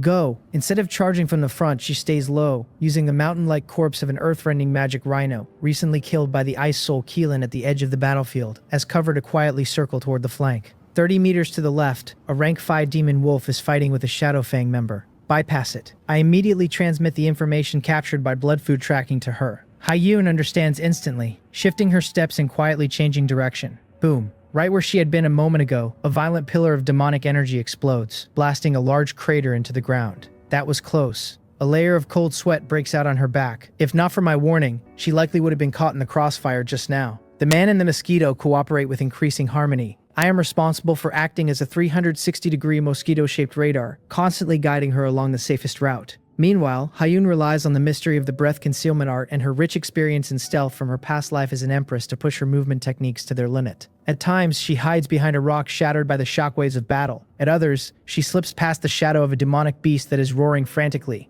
And at other times, she takes advantage of the moment when two clashing energies erupt in blinding light to dash forward several meters. The entire process is heart-pounding. Several times, lethal attacks fly right past her body. Finally, after exhausting nearly all her physical strength and mental energy, we bypass the chaotic core of the battlefield without further incident and reach the deserted valley entrance. Success. Hayun leans against the cold rock wall, panting heavily, her chest heaving, but a light of unprecedented excitement shines in her eyes. We have successfully bypassed the battlefield and infiltrated the valley. Inside the valley, it is as silent as death, a stark contrast to the tragic clamor outside. One person and one mosquito venture deeper with extreme caution. Soon, at the deepest part of the valley, we find the source of the thick scent of blood. A giant lion, comparable in size to a heavy-duty truck, its body burning with dim flames and possessing a pair of wings, lies silently in a pool of blood. Blood flows like a river from its lower body, and its life force is completely extinguished. Clearly, it had ultimately failed to survive the severe injuries from a difficult birth, and is dead. Beside its warm corpse are three little lions, their bodies fiery red, fur not yet dry and eyes not yet open. Driven by instinct, they huddle under the lioness, letting out ming-ming cries, waiting hungrily for milk that will never come. Holy crap. Seeing this scene, my little mosquito heart almost jumps out of my chest, and ecstasy instantly overwhelms me. We are rich. This time we are really rich. Hayun's breathing is also rapid, and a blazing light erupts uncontrollably in her cold eyes. The lioness is dead, but the cubs are still here. This is practically the heavens feeding us directly. Hee hee, you three little brats, do you even know how to suck? Watch me. I can no longer hold back. To me, the lioness's corpse looks like a mountain made of pure gold. I leap from Hayun's shoulder, impatiently land on the lioness's corpse, and ruthlessly plunge my thick and long armor-piercing spike into it. Sizzle, sizzle. The system rolls in my head. Blood chi plus 15.2, plus 16.1, plus 18.5. Host has absorbed 49.8 blood chi. Current total blood chi is 151.1. Holy crap. Awesome. Feeling the massive blood chi surging within me, almost bursting my body. I am so excited I nearly evolve on the spot. Just this one mouthful. It is worth more than the sum of the dozen ironhide pigs and one windblade wolf I had sucked dry before. As expected of the essence blood of an 8th rank demonic beast, this quality is top-notch. On the other side, Hayun can no longer care about her image as an empress. She is equally excited, rushing to the lioness's corpse in one stride, pressing both hands directly onto the wound, and frantically circulating the 10,000 beasts furnace art. In an instant, streams of incredibly pure blood-colored energy flow continuously into her body, like 100 rivers returning to the sea. The scene, a cold and beautiful girl lying on a huge lion corpse, surrounded by blood chi, is indescribably eerie, but she could not care less now, only absorbing frantically. However, just a moment later she has to stop. No, there is no time to refine it. The essence blood energy of this 8th rank demonic beast is too massive and violent. With her current strength, just suppressing it to avoid beastification consumes all her focus. She cannot fully refine it in a short time, and the battle outside could end at any moment. It is absolutely impossible to take such a large lioness corpse out. Her gaze naturally falls on the three little lions that are still ming-ming crying. I also know the corpse cannot be taken away, but looking at this top-grade blood spring all over the ground, I feel extremely unwilling. Waste is the greatest crime. I have to take some back no matter what. Little ones, out and get to work. With a thought, I release the entire army of thousands of insects I have just recruited from the Zerg space. The dark mass instantly covers the lioness's corpse. Suck. Suck as much as you can. Fill your bellies for me. For a moment, hundreds and thousands of mosquitoes, flies, and bugs all pounce, starting a frantic buffet. Hayun watches this spectacular scene, her mouth twitching. She does not know what expression to use to face me anymore. Her gaze falls back on the three cubs. Azure flame flying lion. Her eyes are filled with heat. This kind of high-level bloodline is a completely different concept from the spiritual green snake she had bought before. The growth of a spiritual green snake was extremely risky, a narrow escape from death. But the azure flame flying lion is different. This bloodline is extremely stable and requires almost no effort to cultivate. As long as it is kept well fed, it will steadily grow into a terrifying existence of 7th rank or higher. Any single one of them could be sold for an astronomical price of over 100 million at an auction. Should she kill them directly, consume their essence blood, and exchange it for a short-term surge in strength? Or, if it were the previous Hayun who believed her path as a beast tamer was completely severed, she would have chosen the former, without hesitation. But now, she glances at me, the strange mosquito next to her, currently commanding the insect swarm and busy packing up. This fellow's existence has made her dead heart for beast taming reignite with a faint but real hope. Maybe she really could gamble one more time. 3 of them, I want them all. Hayun makes her decision. Fortunately, these 3 cubs are just born and are not large, like 3 little kittens. She can barely hold them in her arms. However, holding 3 lively cubs and trying to sneak back out the way we came without being noticed is more than 10 times harder. But no matter what, she has to take the gamble. The value of these 3 cubs is too great, whether for the future or for money. Let us do it. Buzz buzz, Empress, are you ready? I am done packing here. Time to retreat. I withdraw the thousands of mobile blood bottles with rounded bellies back into the space, and urge her. Hayun no longer hesitates, quickly and carefully cradling the 3 cubs in her arms and wrapping them in her school uniform jacket. Let us go. One person and one mosquito activate the breath concealment art again, following our original path and sneaking toward the exit of the valley. The first half of the way is still safe. The battle outside has reached a fever pitch. Although the Shadowfang squad is powerful, they have already suffered casualties in the face of the endless beast tide. Their formation is scattered, and no one has the energy to notice the movement on the periphery. However, just as we are about to completely leave the battlefield, a sudden change occurs. A 5th rank 3-eyed demonic wolf, whose 4 limbs have been severed, lets out a final roar before dying. Its middle eye suddenly explodes, shooting out a destructive beam of demonic power that happens to hit the rock where Hyun is hiding. Boom! The rock is instantly blown to dust. Hyun's figure is unexpectedly exposed to everyone's sight. Who is there? Nang Yan, who is fighting a 6th ranked demonic beast, discovers her immediately when she sees the 3 cubs in Hyun's arms radiating the aura of high-level bloodlines. Her cold face is instantly filled with shock and towering rage. It is her. It is that student. Hu Feng also screams out. The mantis stalks the cicada, but the oriole is behind. They were fighting to the death here, and their prize was actually stolen by an insignificant little girl. You are looking for death. Nang Yan is furious. She no longer cares about the demonic beast in front of her and shouts sternly, "Ice Kirin, stop her. Everyone else, at all costs, get those cubs back for me." However, her main contracted beast, the Ice Soul Kirin, is currently being besieged by 3 6th ranked demonic beasts and cannot get away. Roar. Seeing this, the killing intent in Nang Yan's eyes intensifies, and she directly summons her 2nd contracted beast. It is a lithe 5th ranked demonic beast surrounded by green wind blades, the Gale Magic Leopard. Go.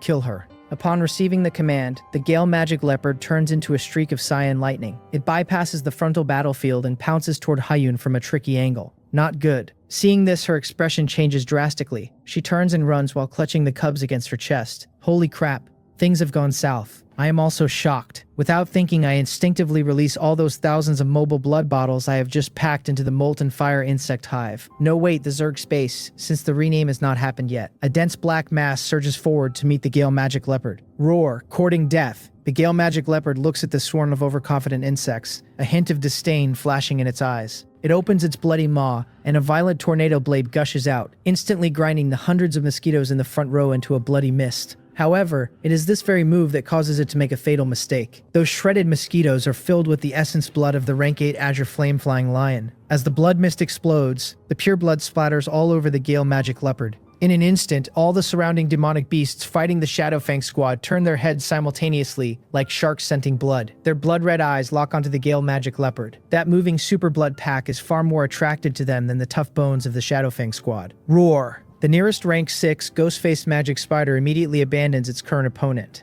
Its 8 legs move in unison as it lunges at the Gale Magic Leopard like crazy. Gale Magic Leopard ? No. Seeing this scene, Nang Yan lets out a piercing scream. But it is too late. The Gale Magic Leopard is instantly submerged by dozens of frenzied demonic beasts, unable to even let out a scream. Taking advantage of this once-in-a-lifetime chaos, Hyun and I finally escape the encirclement safely and disappear into the depths of the dense forest.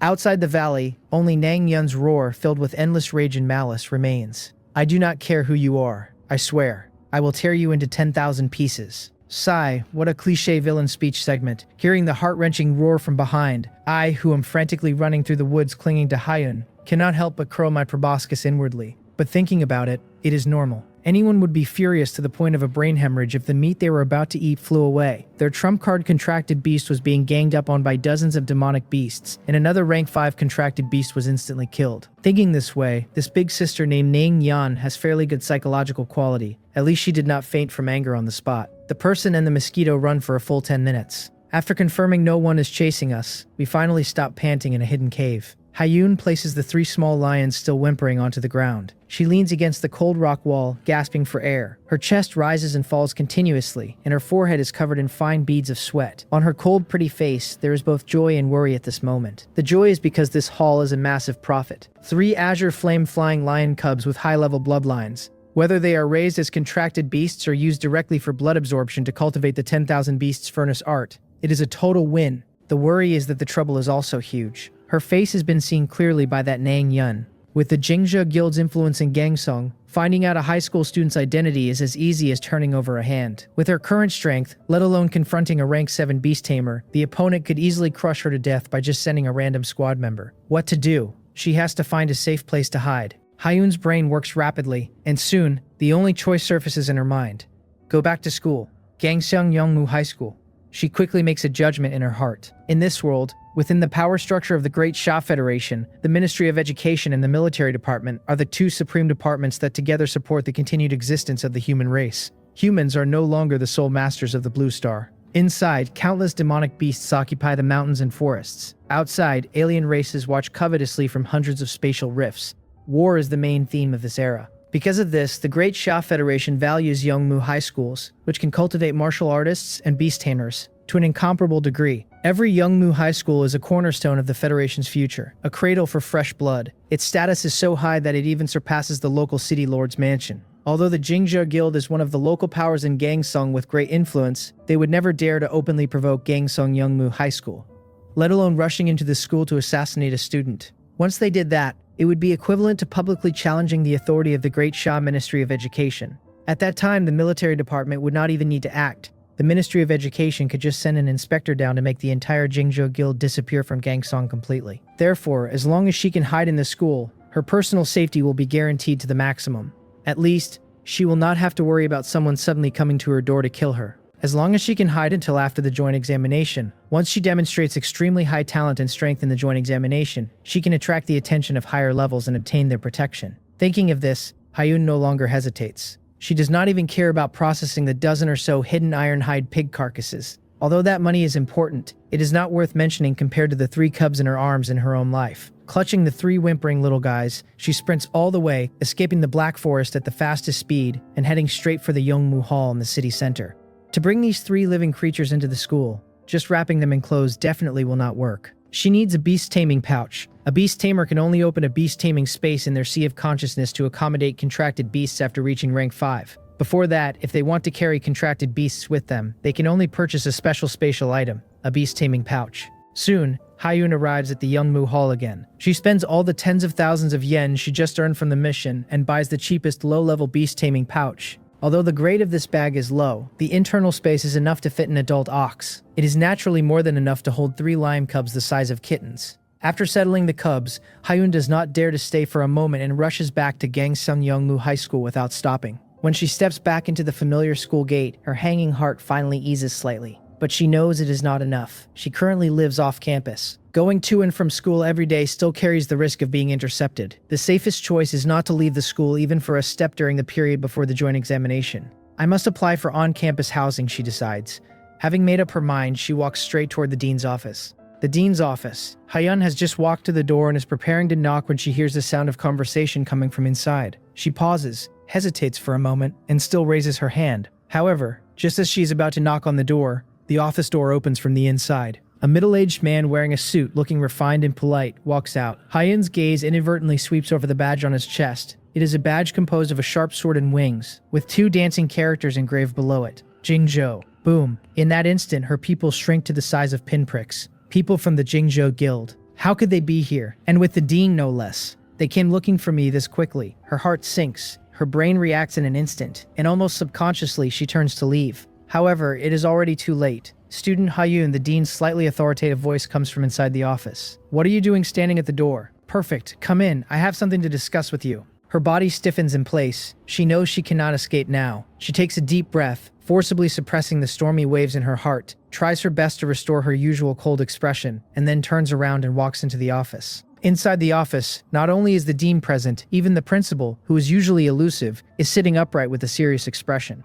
The middle-aged man from the Jingzhou Guild, who opened the door earlier, sits back on the sofa with a smile, looking at Hyun with a scrutinizing gaze. This setup is clearly a tribunal. Hyun, the principal, pushes up his glasses and speaks first, his tone unquestionable as he asks directly, "Let me ask you, did you go to the Black Forest today? And did you steal something from the hands of the Jingzhou Guild?" Here it comes. Her heart sinks to the bottom, but her face remains calm. She maintains her composure, just about to deny it. The man from the Jingzhou Guild on the sofa suddenly laughs. His smile looks gentle, but his eyes are as sharp as knives. He does not look at her face, but his gaze seems to penetrate her school jacket, landing precisely on a certain spot. "Little girl, no need to be in such a hurry to deny it," the man says slowly, his tone carrying a hint of playfulness. "On your body, there is a very faint spatial fluctuation that cannot escape me. It is a beast tamer bag, right? Don't make things difficult for us. Why don't you take out what you have hidden and let the principal and dean have a look?" As a grade 5 beast tamer, his spiritual power is far superior to ordinary people, and he is extremely sensitive to the aura of a beast-tamer bag. Hyun knows that there is no point in continuing to hide it. She straightens her back, her cold gaze fixed directly on the principal and the man, and says word by word, "The laws of the Great Sha Federation clearly state that all wild monsters and treasures outside the city are ownerless property, to be obtained by those with the ability. How can it be called stealing when I obtained it through my own means? The logic is indeed sound. This is also the unspoken rule defaulted to by all martial artists and beast tamers. In the wilderness, might makes right. Whoever has the greater ability claims the opportunity." However, when the principal and the dean hear her words, not only do they show no approval, their expressions become even uglier. The dean cannot help but slap the table and rebuke angrily. "Hyun, how dare you quibble? Do you know what you took? Do you know how much trouble you have caused the school?" Hyun does not speak, just looks at them coldly, already having a vague guess in her heart. The principal sighs, looks at her with a disappointed gaze, and says earnestly, "Student Hyun, the logic is sound, but everything must also be viewed with reason and sentiment. Those 3 cubs were discovered by Captain Nang Yun of the Jingjae Guild and her Shadowfang squad at the cost of a painful price, even sacrificing 2 team members. By reason and logic, they should belong to them.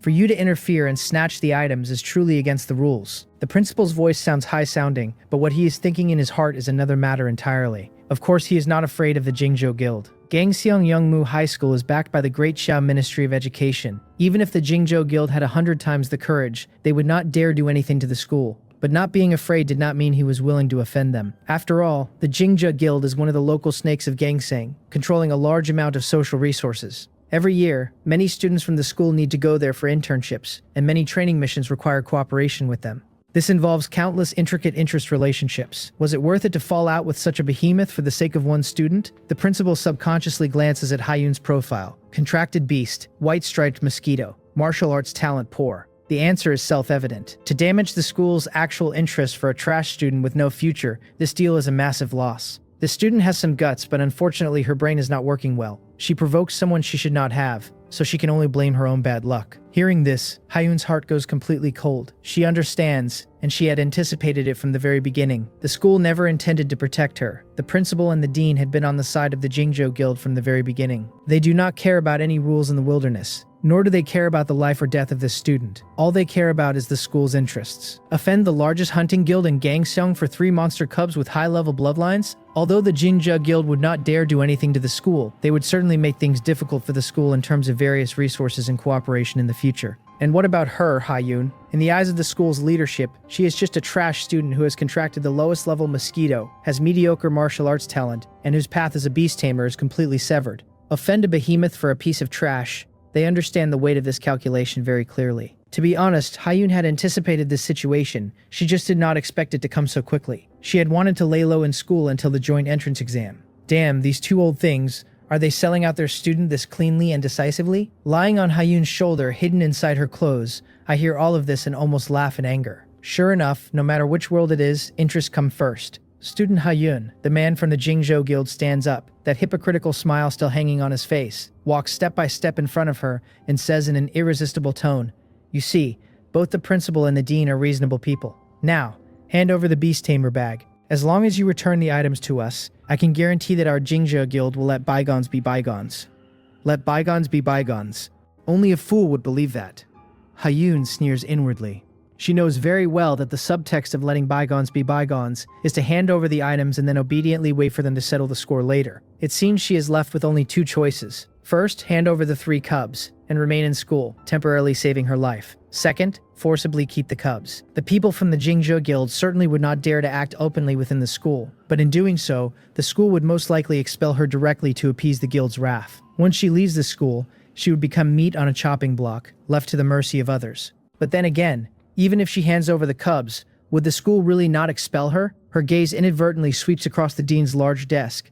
On it, besides her student file and a pile of documents, sits a student expulsion recommendation form that is already mostly filled out. It is obvious that no matter what she does today, the school has already prepared to discard her in order to give the Jingzhou Guild a satisfactory explanation. Therefore, both of these choices are dead ends. What should she do? Her mind races. Her experience and character as an empress in her past life allow her to maintain absolute calm even in desperate straits. Soon, she thinks of a third option, an option full of risk, but the only one that could break the deadlock. She looks up, meeting the scrutinizing gazes of the principal and the man, her cool voice echoing in the office. According to Article 37 of the Great Sha Education Law, students of Youngmu High Schools have the right to submit a transfer application to any institution of the same or higher level. I want to apply for a transfer. As soon as these words are spoken, a brief silence falls over the office. The dean and the principal exchange looks, both seeing a hint of surprise in each other's eyes. But more than that, it is a kind of expected mockery. They naturally know about this regulation. It is a special channel established to prevent local schools from burying true talent for various reasons. Before the results of a transfer application are released, a student's enrollment status is in a frozen protection state, and the original school has no right to expel them or take any other disciplinary action. This is indeed the only way she could save her life right now. But how long could it save her for? Heh, fine. The man from the Jingzhe Guild named Yu Kun is the first to laugh. He sits back on the sofa at his leisure, crossing his legs with an expression of someone watching a good show. The principal also expressionlessly takes a brand new form from a drawer and pushes it in front of Hyun. A transfer application, is it?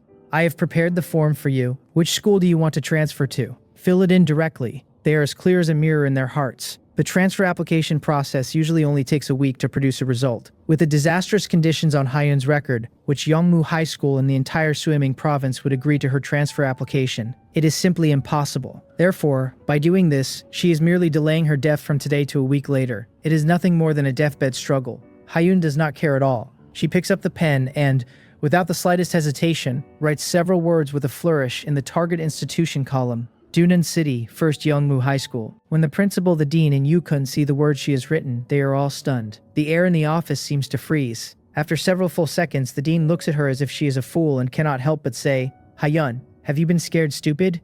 Do you know what kind of place Dunan No. 1 Middle School is? Dunan City is the provincial capital of Swimming Province and an ultra-large city ranked nationwide. And Dunan 1st Youngmu High School is the highest institution of learning that every student in the entire province dreams of. Their Gangsong is just a small city. Gangsong Youngmu High School is not even worthy of carrying their shoes.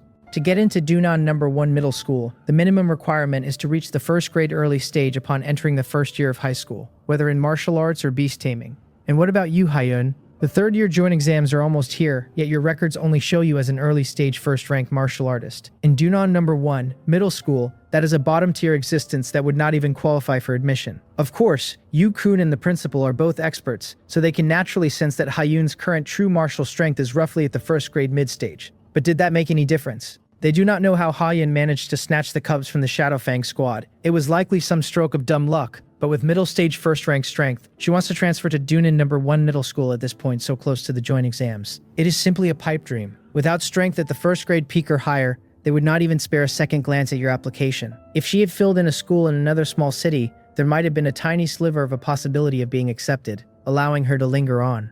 But filling in Dunan No. 1 Middle School is absolutely certain death. A week later, when the application is rejected, she will be expelled immediately. At that time, she will be meat on the Jingzhe Guild's chopping block. Heh, interesting. Yukun looks at Hyun with great interest, a cruel arc curling at the corner of his mouth. Little girl, since you are so confident, we will play along with you. I will give you 1 week. In a week, I expect you to return what is ours, with interest. Having said that, he does not stay any longer and turns to leave the office. Hyun does not bother wasting any more words with these two school leaders who are already prepared to sell her out. After handing over the application form, she also turns and leaves, leaving only the principal and the dean staring at each other, both thinking that Hyun has gone completely mad. 1 week, lying on Hyun's shoulder, I who have been silent all along, do a quick calculation in my head. That is plenty of time. I breathe a sigh of relief and give a thumbs up in my heart to my Empress's wit. Sigh, it has to be us, carving out a path to life even in a desperate situation. Why was it enough? Hyun is also as clear as a mirror in her heart. A week's time might be waiting for death to others, but for her it is the only chance for a desperate turnaround. She is currently carrying 3 azure flame-flying lion cubs with high-level bloodlines. These are not ordinary cultivation resources. They are 3 mobile essence blood treasuries. With the overbearing nature of the 10,000 Beasts furnace art, she only needs to consume and refine all the essence blood of 1 cub.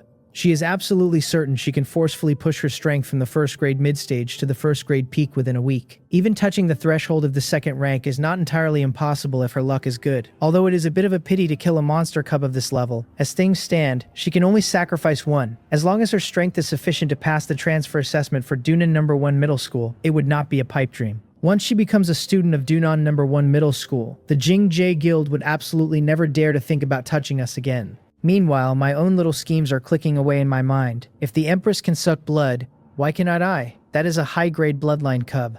One sip would be worth more than sucking a whole pig. With these 3 little lions as blood bags, plus the blood essence I packed away from that 8th grade lioness earlier, it might even be enough for a 4th evolution. After evolving, my power is sure to skyrocket again. I might even reach 1st grade peak. By then, with the 2 of us working together, forget 1 week, we could pass the transfer exam in 5 days with our eyes closed. Jingja Guild. Yu-kun reports everything that has happened at the school to Nangyan in detail. 1 week, transferred to Dunan No. 1 middle school? After hearing this, Nang Yan's already icy beautiful face grows even frostier. Fine, very well. Then I will let her live 1 more week. The killing intent in her heart has already reached a boiling point. This time she has not just lost a 5th grade Gale Demon Leopard, even her main battle contracted beast, the Frost Soul Keelan, has been severely injured in the Beast-Tide siege, and will not recover for at least half a year. The entire Shadowfang squad has suffered heavy casualties. All of this is thanks to that student named Hayun, and that Mosquito. Nang Yeon closes her eyes, her powerful spiritual power rapidly replaying every detail of the battlefield in her mind. She is a 7th grade beast tamer, and her spiritual power far surpasses that of martial artists at her level. Amidst the chaos of the battle, she vaguely sensed something off. That sudden beast tide had been too targeted, almost as if it had been deliberately guided there. And in the end, the insect swarm that led to her Gale Demon Leopard's death had been especially eerie. Now, thinking back calmly, she immediately grasps the key point. Within that overwhelming insect swarm, there had been an extremely faint but highly unified mental command circulating. That kind of control over the insect swarm, though immature, had truly existed, just like a beast tamer controlling their contracted beast. And although the source of this mental command had been perfectly concealed, a trace of its fluctuating energy matches the spiritual wavelengths she had sensed from Hyun's contracted beast. So that is how it is. Her eyes snap open, a flash of shock and disbelief in her gaze. That mosquito is not an ordinary mutant. It has the ability to control insect swarms. No wonder it could incite a beast tide. It must have used a similar method to spread the scent of the azure flame flying lion's blood through countless insects to every corner of the forest. This was not luck. It was a calculated scheme. What cunning. What a bizarre ability. A little girl at 1st grade mid-stage, and a 1st grade mutant mosquito. They actually played me for a fool. Nang Yan laughs in extreme anger, but her killing intent toward Hayun and me also rises to unprecedented heights. That little girl absolutely cannot be allowed to live. That mosquito must also die. 1 week from now, I will make them beg for death but find it beyond their reach. Meanwhile, news of Hayun applying to transfer to Dunan No. 1 Middle School spreads like wildfire throughout Gangsong Youngmu High School. For a moment, everyone who hears the news is stunned. Did I hear that right? The campus belle who contracted a mosquito is transferring to Dunan No. 1 Middle School. Is she insane? Where does she get the confidence? Probably suffered too much shock, lost her mind. What a pity being so beautiful. At the same time, news gradually spreads within the school about Son Ho and his lackeys going missing, but no one connects this to Hyun. In everyone's minds, she is still that 1st grade early stage vase. They simply think Hyun has gone mad, completely unaware of the shocking truth, hidden beneath the surface. After leaving the principal's office, Hyun does not return to the classroom, but goes straight to the academic affairs office. She tries to apply for on-campus housing again. The result is predictable. When she submits her housing application, the teacher in charge merely gives her a cold glance and rejects her outright with the lame excuse that the dormitories are full. Without another word, she orders takeout on her phone and spends a few dozen yuan to buy the cheapest single-person tent. After getting the tent, under countless gazes that look at her as if she were insane, she openly finds a corner on the sports field and sets up camp. After all, the school has no rule against students pitching tents on campus. If she lives here, no one can do anything about it. Crawling into the narrow tent, shielded from all outside stares and gossip, Hayun finally has time to deal with her biggest gain from this trip. She opens the beast-taming bag and releases the 3 fluffy little lions. However, when she sees the situation inside, her delicate brows furrow slightly. One of the cubs, the smallest and weakest, is already lifeless, with several clear bite marks on its neck. Of the other 2, one is noticeably stronger and larger than the other, currently bullying its slightly weaker sibling aside. She has almost forgotten. For top predators like the azure flame flying lion, cubs begin fighting each other from birth over their mother's milk and survival resources. Survival of the fittest. The strongest cub shows no mercy in killing its weaker siblings. Seeing this, a flash of resolve crosses her eyes. In that case, let this law of nature play out even more thoroughly. She has originally planned to kill 1 or 2 to absorb their blood essence, hoping to break through to 1st grade peak within a week. Now, it seems she does not even need to choose. Keep the strongest one and nurture it carefully. Let the other 2 become the fuel for her own growth. Buzz buzz, no problem. The Empress is wise. Quick, let me suck a couple mouthfuls. Beside her, I am practically drooling as I stare at those 2 premium little blood bags. However, just as I am about to pounce, I suddenly remember something. Wait, I think it is time to evolve. I glance at my panel. Notification can initiate third evolution. Requires 10 evolution time, 10 hours. Now that we are finally at school, temporarily safe, with the Empress guarding me nearby, it is the perfect opportunity,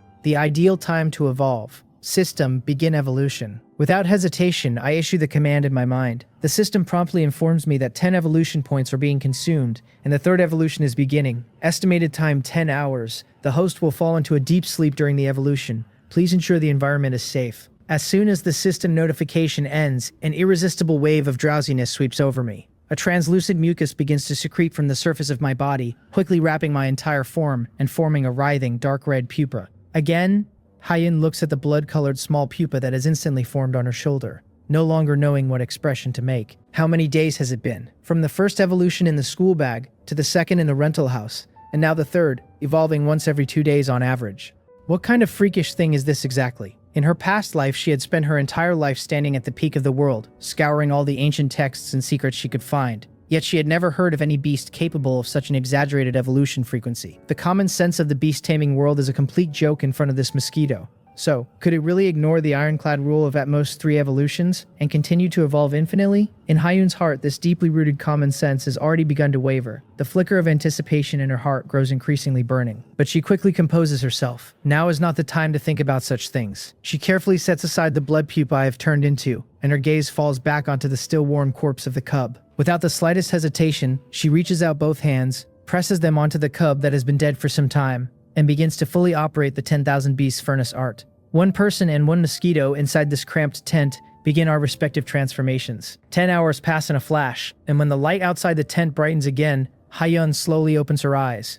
At this moment, the cub's corpse beneath her has shriveled up, as she has absorbed a full third of its essence blood. Her internal vital energy has also surged overnight from first grade mid-stage to the point where she is about to touch the bottleneck of first grade late stage. Just one step away, but she is in no hurry to break through. Instead, she turns her gaze toward the blood pupa beside her. The blood pupa, which is originally only the size of a thumb, has now expanded to the size of a fist. Its surface is covered in spiderweb-like cracks, appearing as if it would burst at any moment. Crack. With a crisp sound, the blood pupa shatters. A brand new monster slowly unfurls its body from within. Hyun's pupils shrink violently. After the evolution, my size has not changed much, still remaining around 10 centimeters. However, my appearance has undergone a world-shaking transformation. My entire pitch-black carapace is covered with dark red cracks, like those formed after lava cools. Deep within the cracks, faint flickers of fire seem to flow slowly, emitting an ominous and scorching aura. When my pair of wings, thin as cicada wings, vibrate, it is no longer a simple metallic hum. Instead, it brings about a visible current of scorching air, even leaving faint sparks in the air. The most terrifying part is my mouth parts. That thick and long needle now has a tip in a semi-molten state of crimson red, like a red-hot branding iron,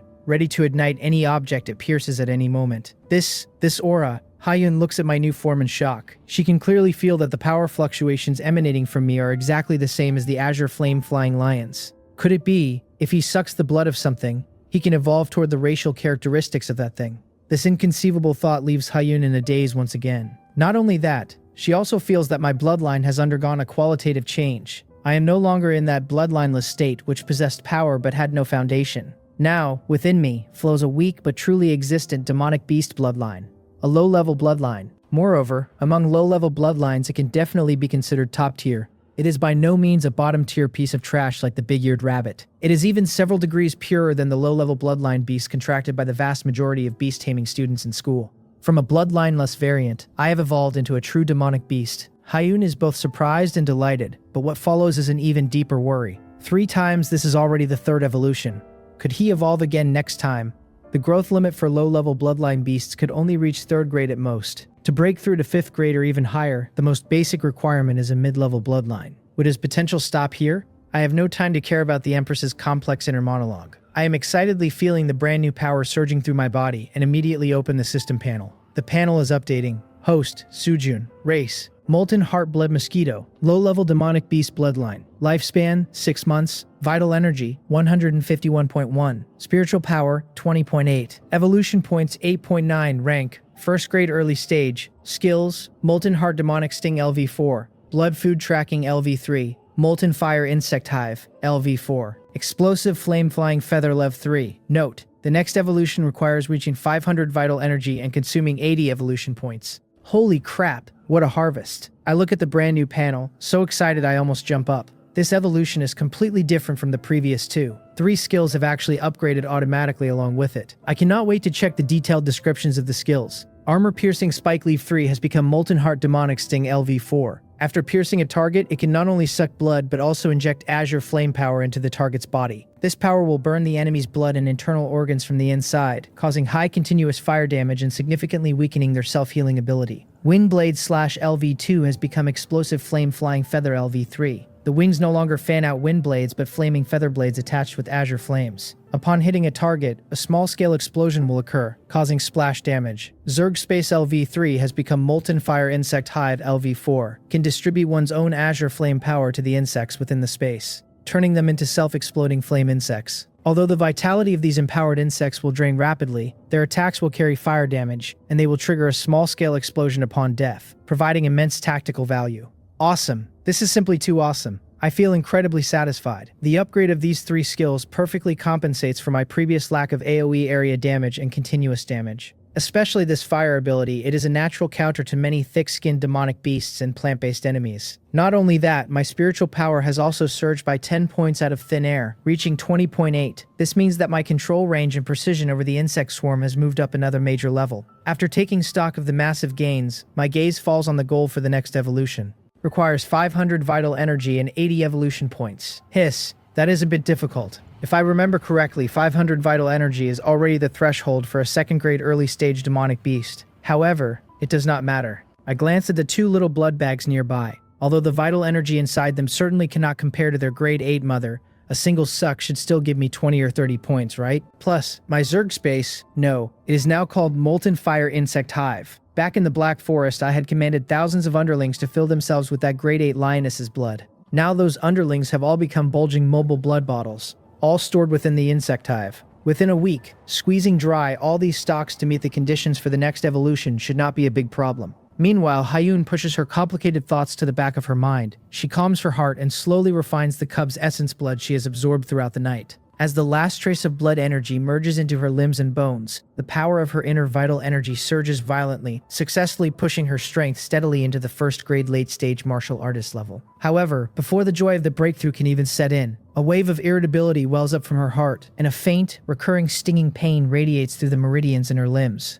The side effects are starting to manifest. Her brow furrows slightly. She knows this is the burden placed on her meridians by consuming and refining high-level essence blood. Without the aid of medicinal pills, continuing this long-term will inevitably leave behind deep-rooted hidden injuries that will be difficult to eradicate. The meridian protecting pill is still a necessity. Furthermore, the later one cultivates the 10,000 beast furnace art, the greater the risks. Especially after reaching the 5th grade, the mortality rate for every breakthrough is as high as 80%. If I can restart the path of a beast tamer, I will not have to cultivate this evil technique once I reach the 5th grade in the future. Thinking of this, Hyun turns her head to look at the corner of the tent. The last remaining and strongest azure flame flying lion cub is curled up there, fast asleep. A flash of ruthlessness crosses her eyes as she finally makes up her mind. She is going to gamble. She will bet that this mosquito can defy common logic and evolve infinitely. From this day forward, she will restart her path as a beast tamer. She sits cross-legged, sinking her consciousness into her sea of consciousness. From the vast ocean of memories of her past life, she finds a top-tier beast tamer cultivation method, specifically used for tempering spiritual power,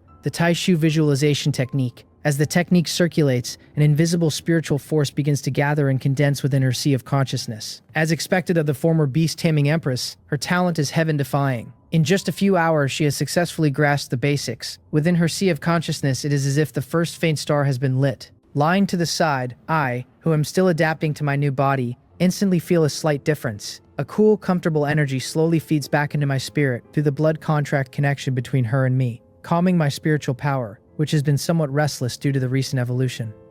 The Empress has started cultivating spiritual power. My heart stirs. It seems she really intends to continue down the path of a beast tamer. Ring, ring, ring. Just then, outside the tent, the school bell for class rings. Hyun opens her eyes, thinks for a moment, and stands up. Given the current situation, to avoid giving the school any leverage against her, she should go to class. She carefully places the lion cub into her beast-taming pouch and then lets me rest on her shoulder before walking out of the tent and toward the teaching building. Today happens to be the final school-wide strength assessment before the joint examination. The senior year joint examination is held for the entire Suiming province and is organized by the Provincial Education Bureau. This assessment will record detailed information for every senior student and submit it directly to the Provincial Education Bureau as the initial file for the joint exam. Therefore, this is not just a test, it is more like an alternative mock exam that will determine school rankings. Hyun follows the group from Beast-Taming Class 8 to the school's central martial arts arena. At this moment, over 1,000 senior students from across the school have gathered here. The scene is bustling with voices, and the atmosphere is tense yet fervent. In my opinion, for the martial arts department, the number one spot this time will definitely be Ju Kai from Class 3, one classmate is saying. He was already a first-grade mid-stage martial artist in his sophomore year, and now he is at the peak of first grade. It is said he could break through to second grade at any moment. Tell us something we do not know, another scoffs. That is nothing. The competition in the beast-taming department is even more intense. Lee Wolyo from Class 1 and Jo Changcheon from Class 2 are the real monsters. The ones they have contracted are the top-tier monsters among the mid-level bloodlines. Yeah, especially Lee Wolyo's phantasmal sound spirit fox. I heard that not only is it powerful, its intelligence rating has even reached high grade. High grade intelligence? Holy crap. Does not that mean once it reaches adulthood, it will have the IQ of a 10-year-old human child? Besides the bloodline grade, a monster's intelligence is also one of the most important criteria for judging its potential. It directly determines the degree of coordination with the beast tamer and its future growth ceiling. Intelligence ratings from lowest to highest are divided into 7 levels: non-intelligent, inferior, low grade, mid-grade, high grade, top tier, and peak grade.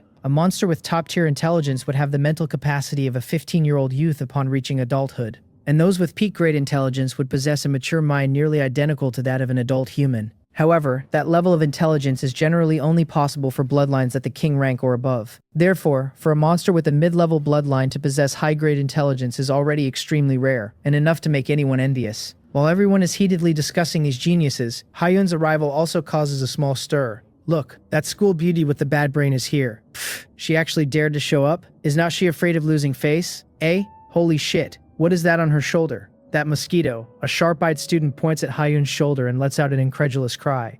Damn. How did this mosquito grow into this? It is pitch black all over with red patterns. Its appearance is way too over the top, right? Are you kidding me? This is a mosquito. It must be 10 centimeters long. Quick, feel its aura. This seems like a first-grade early-stage monster. It evolved? A variant? Sick. A mosquito is actually a variant? As soon as these words are spoken, the surrounding people are stunned. They previously only knew that Hyun had contracted a mosquito, but they never imagined this mosquito would be an evolving variant. Now seeing this ferocious-looking giant mosquito with a powerful aura with their own eyes, everyone feels like their horizons have been broadened. However, so what if it evolved? Is not it still just a mosquito? How high can its bloodline be? It is probably just a low-level bloodline, right? Exactly. Its strength is only at the first-grade early stage for monsters. In our beast-taming department, it would probably rank in the bottom 10, right? And she still wants to go to Dunan number 1 middle school. What a pipe dream. The geniuses who are the center of attention naturally notice Hyun as well. Jo Changcheon from Class 2 only gives a contemptuous glance before ignoring her.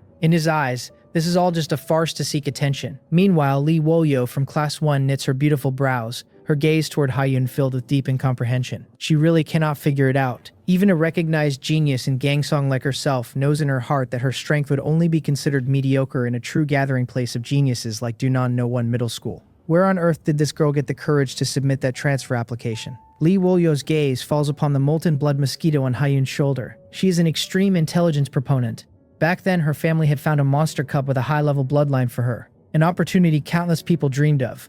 But after learning that the monster cub's intelligence rating was merely low grade, she had refused it without hesitation. In her view, a contracted beast without sufficient wisdom is nothing more than a puppet with brute force, and its future achievements would be limited. Therefore, she preferred to choose her current phantasmal sound spirit fox, which had a slightly inferior bloodline but a high-grade intelligence rating. And a mosquito? For such a low-level creature, reaching an inferior intelligence rating would be like smoke rising from ancestral graves. The most likely scenario is the lowest non-intelligent rating. Choosing such a creature as one's initial contracted beast was, in Lee Wolyo's eyes, simply an insult to the profession of beast tamer. It was a foolish act of self-sabotage. Thus, as she looks at Hyun's cold and calm face, only one thought remains in her mind. This school beauty's brain really is broken. On the other side, on the rostrum at the highest point of the martial arts arena, the principal, the dean, and the teachers of the third-year group also notice Hyun walking into the formation. The dean's brow immediately furrows, and his tone carries several hints of displeasure. This child is becoming more and more rowdy. She actually pitched a tent to stay overnight in the school last night. How scandalous. The principal does not say anything, but his expression is somewhat displeased. Beside him sits a middle-aged man of extraordinary bearing. Though dressed in casual clothes, he carries an innate air of majesty. He is the Lord of Gangsong City, City Lord Im Jinam. As the highest authority in Gangsong, he takes time every year to observe the strength testing at Yongmu High School to discover some good prospects and recruit or invest in them early. Oh, that is the student who has been the talk of the town lately? The one who contracted a mosquito and wants to transfer to Dunan No. 1 Middle School? City Lord Im Jinam looks at Hyun in the distance with great interest, a playful smile playing at the corners of his mouth. Hearing this, the principal's old face turns red, and he coughs awkwardly. I have let the City Lord see something embarrassing. It is this student. She suffered a bit of a shock, and her head is not quite right. City Lord Im Jinam smiles non-committally and does not ask further, though his gaze lingers on Hyun for a few extra seconds. Soon, as the principal stands up and announces the start of the testing in a loud voice, the atmosphere of the entire martial arts arena is instantly ignited. First to begin is the martial arts department test, which has the largest number of people. Precise instruments are pushed forward one by one. The students line up to undergo comprehensive testing for vitality, physique, punching power, and other categories. Electronic broadcast voices rise and fall one after another. G.B. Chang, blood chi value 256, first grade mid-stage. Yin Daojin, blood chi value 282, first grade mid-stage. There are over 1,000 students in the martial arts department. Most of the test results are first grade mid-stage with blood chi values generally between 200 and 300. Occasionally, someone with a blood chi value exceeding 300, reaching first grade late stage, would draw a small gasp and envious looks. These people, without exception, are the top students of their respective classes. When Jukai from class 3 steps onto the instrument, the eyes of the entire field converge on him. Jukai, blood chi value 488, first grade peak. Boom. The entire field erupts. 488 points of vitality. He is just a step away from the 500-point threshold of a second-grade martial artist. On the rostrum, City Lord Im Jinam also nods slightly, showing an appreciative gaze. The principal and the dean exchange a look, both showing smiles of shared pride, their backs straightening a bit more. The martial arts department testing lasts for a full 2 hours before it completely finishes. Next, it is the turn of the Beast-Taming department, which, though smaller in number, receives no less attention. Next, the Beast-Taming department testing begins. The Beast-Taming department's test is relatively simple. The Beast-Tamer themselves only undergoes a single vitality test. After all, the strength of a Beast-Tamer mainly depends on their contracted beast. Their own physical and vitality strength is generally not high, relying entirely on the 10% vitality feedback from the contracted beast to hold them up. So it is mostly just a formality. Most students in the Beast-Taming department have contracted beasts at first grade mid-stage, with blood chi values of only 200 or 300 points. Fed back to the Beast-Tamer, that is only 20 or 30 points, which is still a far cry from the minimum standard for a first-grade early-stage martial artist. Everyone is used to this. Wang Lin, blood chi value 48. Gang Yujio, blood chi value 45. Several students go up in a row, and the measured values are all similar, failing to cause even the slightest ripple. However, when Zhou Chung from Class 2 steps onto the instrument, the situation is completely different. The numbers on the instrument jump rapidly, finally stopping steadily at Zhou Chung, blood chi value 118. The whole field goes silent first, then erupts into an even more enthusiastic outcry than during Jokai's test. Holy crap. 118 vitality points? That is at the level of a first-grade early-stage martial artist, is not it? A first-grade peak Beast-Tamer with a blood chi value exceeding 100 points? Is he also a martial artist? So fierce. It is one thing to be number 1 in the school for Beast-Taming, but he actually has the energy to cultivate martial arts. What terrifying talent and perseverance must that take? The teachers on the rostrum are also full of praise for this. The dean immediately leans towards City Lord Im Jinam, introducing with a face full of pride. City Lord, look, this is one of the twin stars of our high school's beast-taming department, Zhou Chungchun. This child not only has outstanding beast-taming talent, he is also strict with himself, never giving up on martial arts cultivation. He is a rare good prospect. The principal also strokes his chin, adding with a smile, the stronger the Beast-Tamer is themselves, the higher their survival rate on the battlefield. This child looks far ahead. City Lord Im Jinam nods again and notes down the name. In a battle between Beast-Tamers, the more strength one has personally, the greater the chance of survival. This Zhou Chung listens to the mountain-shaking sea tsunami-like praise around him, puffs out his chest, and lifts his chin slightly. excelling in both martial arts and beast taming. Looking at the whole school, who else was there? Right then, a cool and elegant figure walks onto the testing stage. It is Hyun. The eyes of the entire field are instantly drawn to her, but this time, the look in everyone's eyes is no longer one of wonder but filled with a playful watching the show sentiment. She is coming, the main character is here. Hilarious. She is someone who could not cut it in the martial arts department and transferred over, yet she still dares to come test her vitality. Exactly. What Beast Tamer cares about this bit of vitality? As a first grade early stage martial artist, her vitality would be just over 100 at most. Even if it is slightly higher than us Beast Tamers, what is the use? Coming here to show off. Is not she mentally ill? In everyone's eyes, Hyun's behavior is like a basketball player going to a chess match to show off their jumping ability, ridiculous and meaningless. On the rostrum, the principal and the dean look at each other and shake their heads helplessly. The dean whispers to the principal, "Yesterday in the office, I sensed her. She should be a first-grade mid-stage martial artist, with a blood chi value of around 200 plus." The principal also gives a cold snort. This strength can only be considered lower middle level in the martial arts department. There is no potential to speak of. Only City Lord Im Jinum remains in a state of great interest. He wants to see what this girl, who dares to provoke the Jingzhou Guild and dares to apply for a transfer to Dunan No. 1 Middle School, actually intends to do.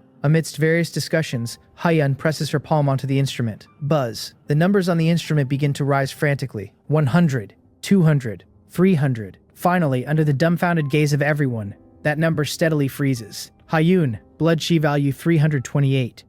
First grade. Late stage. The broadcast voice falls, and the entire martial arts arena sinks into a deathly silence. All the voices of mockery and discussion are like being throttled by an invisible giant hand, coming to an abrupt halt. It takes several full seconds before a heaven-shaking uproar suddenly erupts. What? 328? First grade late stage? Am I seeing things? How is this possible? Was not she just first grade early stage a week ago? A student from the martial arts department who knows Hyun widens his eyes, his face full of disbelief. Are you kidding me? Martial arts strength at first grade late stage. If this were in the martial arts department, it would be a top 50 level for the whole department. Did not she have terrible martial arts talent? On the rostrum, the principal and the dean stand up directly from their chairs. The two look at each other, both seeing extreme shock and bewilderment in the other's eyes. They had only looked at Hyun's profile yesterday, and had even seen her with their own eyes in the office. Yesterday, she was clearly only a first grade mid-stage martial artist. How did she become first grade late stage after just a night's sleep? This simply does not make sense.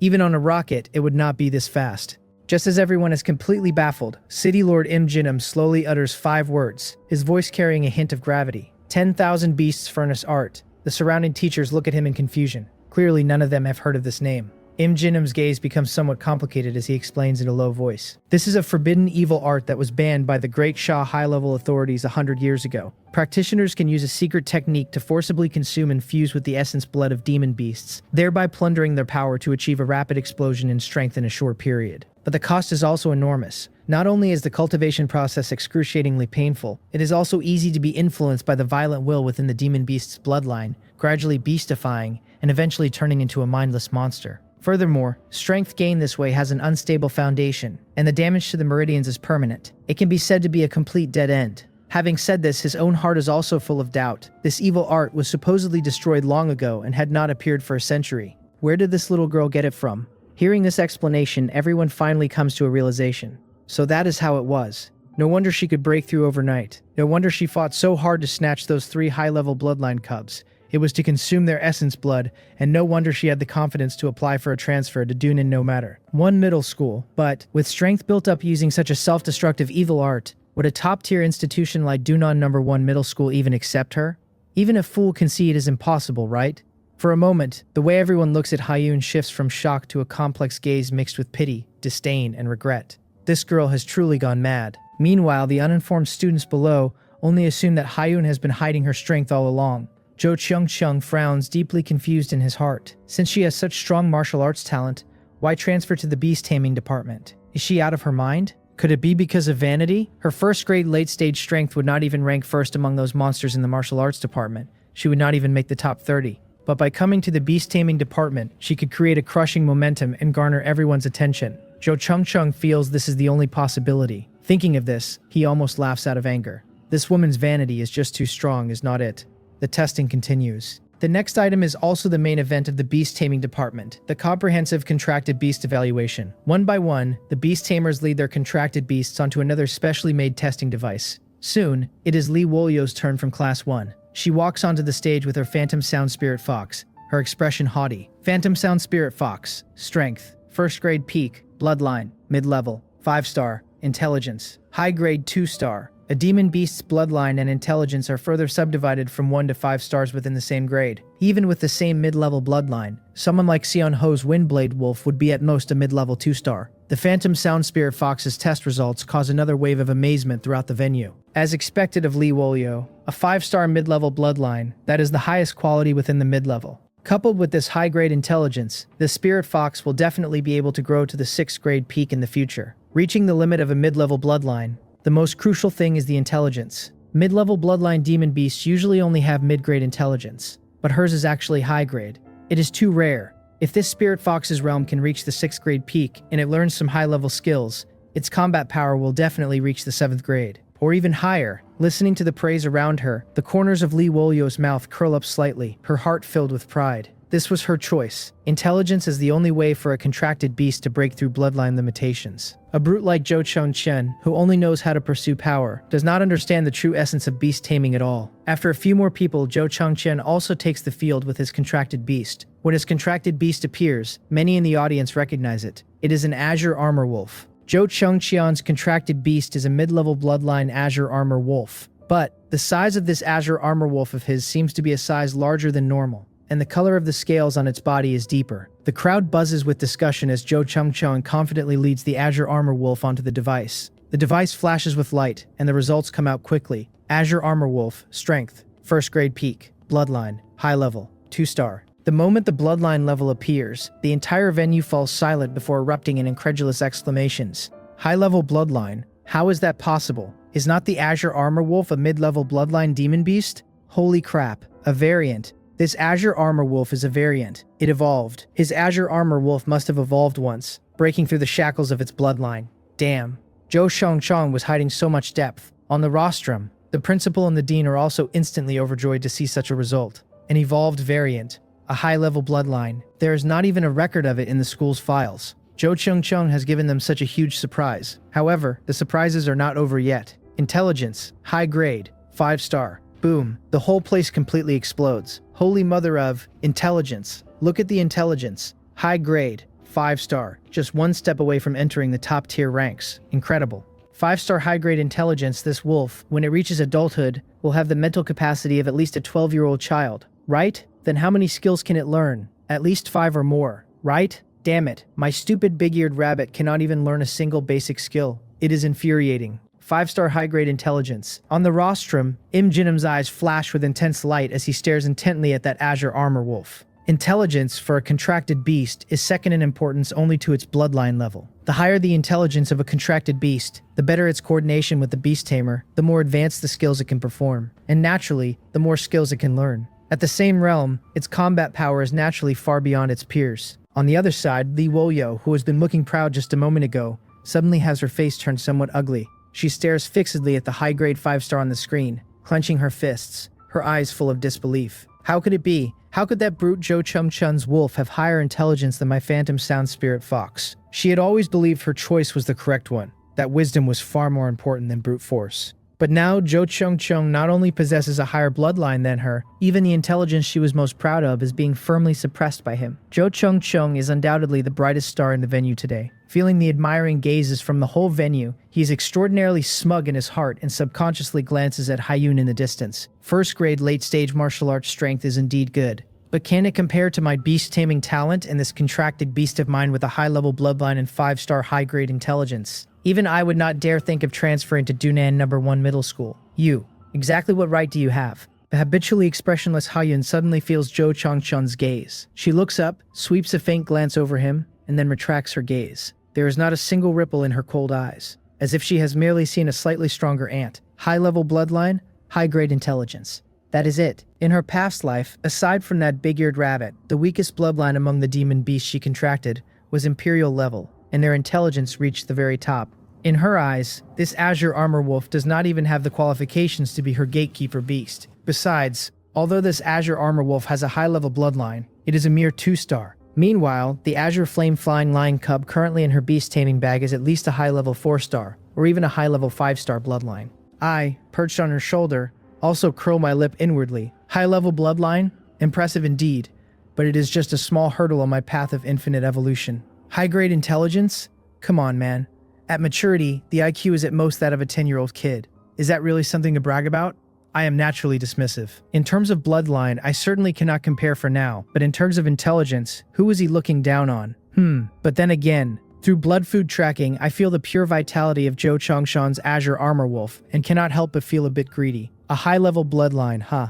I have to find a way to take a sip. The testing continues. After another dozen or so students, it is finally Hyun's turn. As soon as she takes the stage, she once again becomes the focus of the entire venue. But this time, everyone's mindset is much calmer. Hyun's personal strength earlier had indeed shocked them, but this is a test for contract beasts. A miracle could not possibly happen again. After all, it is just a mosquito. Even if it has evolved, its strength would at most be first grade early stage, and its bloodline is definitely the lowest grade. As for intelligence, what kind of joke is that? Could a low-level insect like a mosquito have intelligence? It would definitely be the lowest no intelligence rating. The leaders on the podium also feel there is nothing worth seeing. They even retract their gazes and prepare to discuss the next arrangements. Below the stage, Hyun walks expressionlessly to the instrument. I, perched on her shoulder, vibrate my wings unhurriedly under the watchful eyes of the crowd, and slowly fly into the instrument's sensing area. The instrument begins to operate. The first item, Strength Realm. Molten Blood Mosquito, Strength. First grade early stage. Vitality value, 151. As soon as this result comes out, everyone shows a just as expected expression, and some even want to laugh. Barely stepping over the threshold of first grade, this strength is definitely at the bottom of the beast-taming department at Gangsong High School. Many people lose interest and prepare to watch the next person. Immediately following, the second item, Bloodline grade. Bloodline low level, 5-star. This result causes quite a few people to be slightly surprised. Low-level 5-star, it is actually the highest quality within the low-level bloodlines. This mutated mosquito is indeed not simple. It is a pity that it is just a mosquito in the end. Its ceiling is too low. Everyone is only briefly surprised before they stop paying attention. Next is the final item, and the one with the least suspense. The intelligence test. Everyone is certain the result will inevitably be no intelligence. The principal and others on the high platform have even begun to converse in low voices, not taking this seriously at all. The light on the instrument begins its final flicker. However, at the very moment the result is generated, the entire venue suddenly erupts in an earth-shattering exclamation. Holy crap. Huh? What the hell? The principal, City Lord Im Jinam, and the others on the podium are startled by the sudden outcry and snap their heads around to look. As the saying goes, one look and your mind blows. Just one look. They are all dumbfounded. Their brains are about to short-circuit. On that giant electronic screen in the intelligence column, several golden characters that they will never forget in their lives are displayed. Top grade, 5-star. Dead silence fills the venue. Time seems to stand still at this moment. Everyone's mind goes completely blank. Top grade, intelligence. Above high grade was peak, and above peak was the legendary top grade. Looking at the entire grade Sha, the intelligence rating of king-level bloodline demon beasts cultivated with countless resources by top clans with 1,000-year heritages was at most top grade, 2-star. To reach above 2 stars, it would have to be a demon beast with an emperor-level bloodline. As for top grade, 5-star. What kind of concept was that? That was the kind of wisdom only possible for imperial-level bloodline demon beasts that existed in myths and legends, like the Nine Heavens Divine Phoenix or the primordial Torch Dragon. Creatures that might not even be born once in an era. Such intelligence was not inferior to humans at all. It was even comparable to the sages among humans. And now, this legendary intelligence rating had actually appeared on a first-grade early-stage mosquito. Those 4 golden characters, top-grade 5-star, are like 4 nuclear bombs. They detonate in the minds of everyone in the martial arts arena, blowing all their common sense and cognition to pieces. On the podium, the smile on the principal's face freezes instantly, and he almost drops the thermos in his hand. The dean's eyes nearly pop out of their sockets as he subconsciously rubs them, thinking he is having a hallucination. Top grade 5-star, he murmurs to himself, his voice trembling. Crazy. Absolutely crazy. No, it is the instrument that is crazy. Nonsense. The principal slams the table and is the first to snap back to reality. He shouts at the teacher in charge of the instrument. What is going on? For such an important test, you are actually using a malfunctioning instrument. Hurry up and get another one. His roar also instantly snaps the students, who are still in a state of shock, back to their senses. Right, the instrument must be broken. How could it be possible? A mosquito with top grade 5-star intelligence? This is 10,000 times more ridiculous than a sow climbing a tree. Scared me to death. I knew it. The machine must be broken. Ha, this bug is too ridiculous. It turned a commoner into a legend. Hyun's luck is too good, is not it? Even the machine is helping her show off. The students breathe a long sigh of relief, their tense nerves relaxing. The atmosphere on the field shifts from shock to something comical and lighthearted. Even Li Wolyo and Zhou Chengqiang subconsciously let out a sigh of relief. Indeed, the situation could only be due to a broken instrument. How could a low-level insect possess intelligence? And the kind of intelligence that only legendary Imperial-level bloodline demon beasts could possibly have. It was impossible even if you thought about it with your toes. Not long after, under the gaze of countless eyes, the staff members scramble to push a brand new testing instrument onto the stage. Test it again, the principal orders in a deep voice, his tone filled with unquestionable authority. In front of the testing instrument, Hyun remains expressionless from beginning to end, only glancing indifferently at me on her shoulder. But inside, a storm more violent than anyone else present is raging. Top tier, 5-star, how is that possible? The strongest partner she contracted in her past life, that Imperial-level Bloodline 9 Nether Candle Dragon, had exhausted countless treasures, and its intelligence had only reached top tier 4-star in the end. What on earth is this Mosquito? It really is crushing her perception again and again. Hyun sighs slightly, her heart filled with complex emotions. However, it is also good. It is a good opportunity to show off and pave the way for the assessment for transferring to Dunan No. 1 Middle School later. Looking at the new instrument, I once again slowly fly to the instrument's sensing area, though I feel a bit speechless inside. Is it ever going to end? Is it really so hard to understand that a mosquito possesses the same intelligence as a human? But I do not care. Showing off a bit more is fine too. After all, the city lord and some high-ranking officials of Gangsang are there on the high platform. Only by letting these people know my and Hyun's value can we gain more attention and be in a safer position. What kind of era is this to still be playing the pig to eat the tiger game? Come on, rookies. Open your eyes. The entire audience's eyes focus again, and everyone stretches their necks waiting to see this mosquito beaten back to its original form. The instrument's light flickers. The test results for strength and bloodline are exactly the same as before, without the slightest change. Everyone holds their breath, staring fixedly at the last column on the screen. The light settles. Those few glaring golden characters once again appear, incomparably clear, on everyone's retinas. Intelligence. Top tier.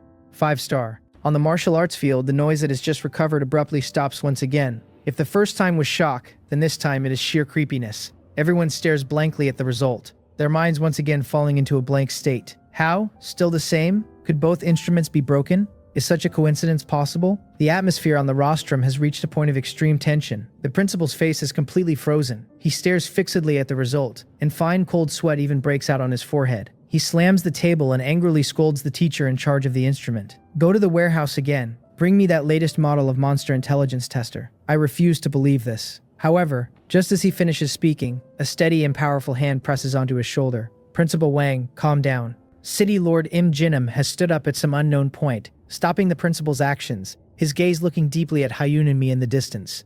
The playful expression on his face has long since disappeared, replaced by an unprecedented seriousness. He turns his head to look at the Gangsung Education Bureau chief beside him, who has not said much and is also wearing a look of uncertainty and shock. Old Jang, use your universal detector. Hearing this, the Education Bureau chief's expression tightens, and he nods solemnly. He takes out a palm-sized metal instrument with a precise design and a silver-white body from his storage ring. As soon as this thing is taken out, the surrounding teachers show looks of surprise. Universal detector. This is one of the Great Sha Federation's top technological achievements, capable of accurately detecting a warrior's blood energy, a monster's bloodline purity, intelligence level, and all other data, with almost no possibility of error. This is specifically equipped by the Federation for the City Lord and Education Bureau Chief of every city to prevent local areas from burying true geniuses due to old equipment or various reasons. This thing is the ultimate authority. Go, take the instrument down and test it again, City Lord Im Jinim orders in a deep voice. Soon, the Education Bureau Chief personally takes the small instrument, walks down from the rostrum, and arrives in front of Hyun. I, of course, am thinking, I am really impressed. Was it necessary? I am just a bit smart. Why are you acting like you have discovered an alien? I fly off Hyun's shoulder with extreme impatience and land on the small universal detector. The instrument emits a slight sound, and a soft blue light sweeps across my body. 1 second later, the final result is clearly displayed on the instrument's screen. Looking at the data on the screen, the Education Bureau Chief's pupils constrict sharply, and his breathing pauses for a moment. He raises his head, looks at me with a gaze as if looking at a monster, and then slowly turns the instrument toward the rostrum. Everyone on the rostrum sees it clearly. Strength. 1st grade early stage. Bloodline, low grade, 5-star. It is exactly the same as the results from the previous 2 times, without any discrepancy. Now, no one doubts the accuracy of the instrument anymore. The facts are right before their eyes. This mosquito really possesses the wisdom that only legendary Imperial-level bloodline monsters could possibly have. The entire martial arts field falls into a long, deathly silence. After the silence comes an irrepressible, overwhelming uproar. It is true. It is actually true? A mosquito possessing intelligence comparable to a human? What exactly is going on here? This is not just a mutant anymore, right? What is this? A divine species? It is too weird. Should not intelligence and bloodline be complementary? Why would something that completely violates the common sense of beast-tamer studies appear? On the rostrum, the principal and the dean are dumbfounded. Their brains are still buzzing, completely unable to process this inconceivable scene before them. Suddenly, the dean's expression changes drastically, as if he has thought of something. He turns his head sharply to look at the principal, his lips trembling, and says in a shaky voice, Principal, I understand. Understand what? The principal asks subconsciously. Dunan, no. One middle school. The dean's voice becomes shrill with excitement. The transfer application. No wonder she dared to submit that application. She was not crazy. She was confident and fearless. Boom. These few words, like a heavy hammer, slam fiercely onto the principal's head. That is right. A contracted beast possessing top-tier 5-star intelligence.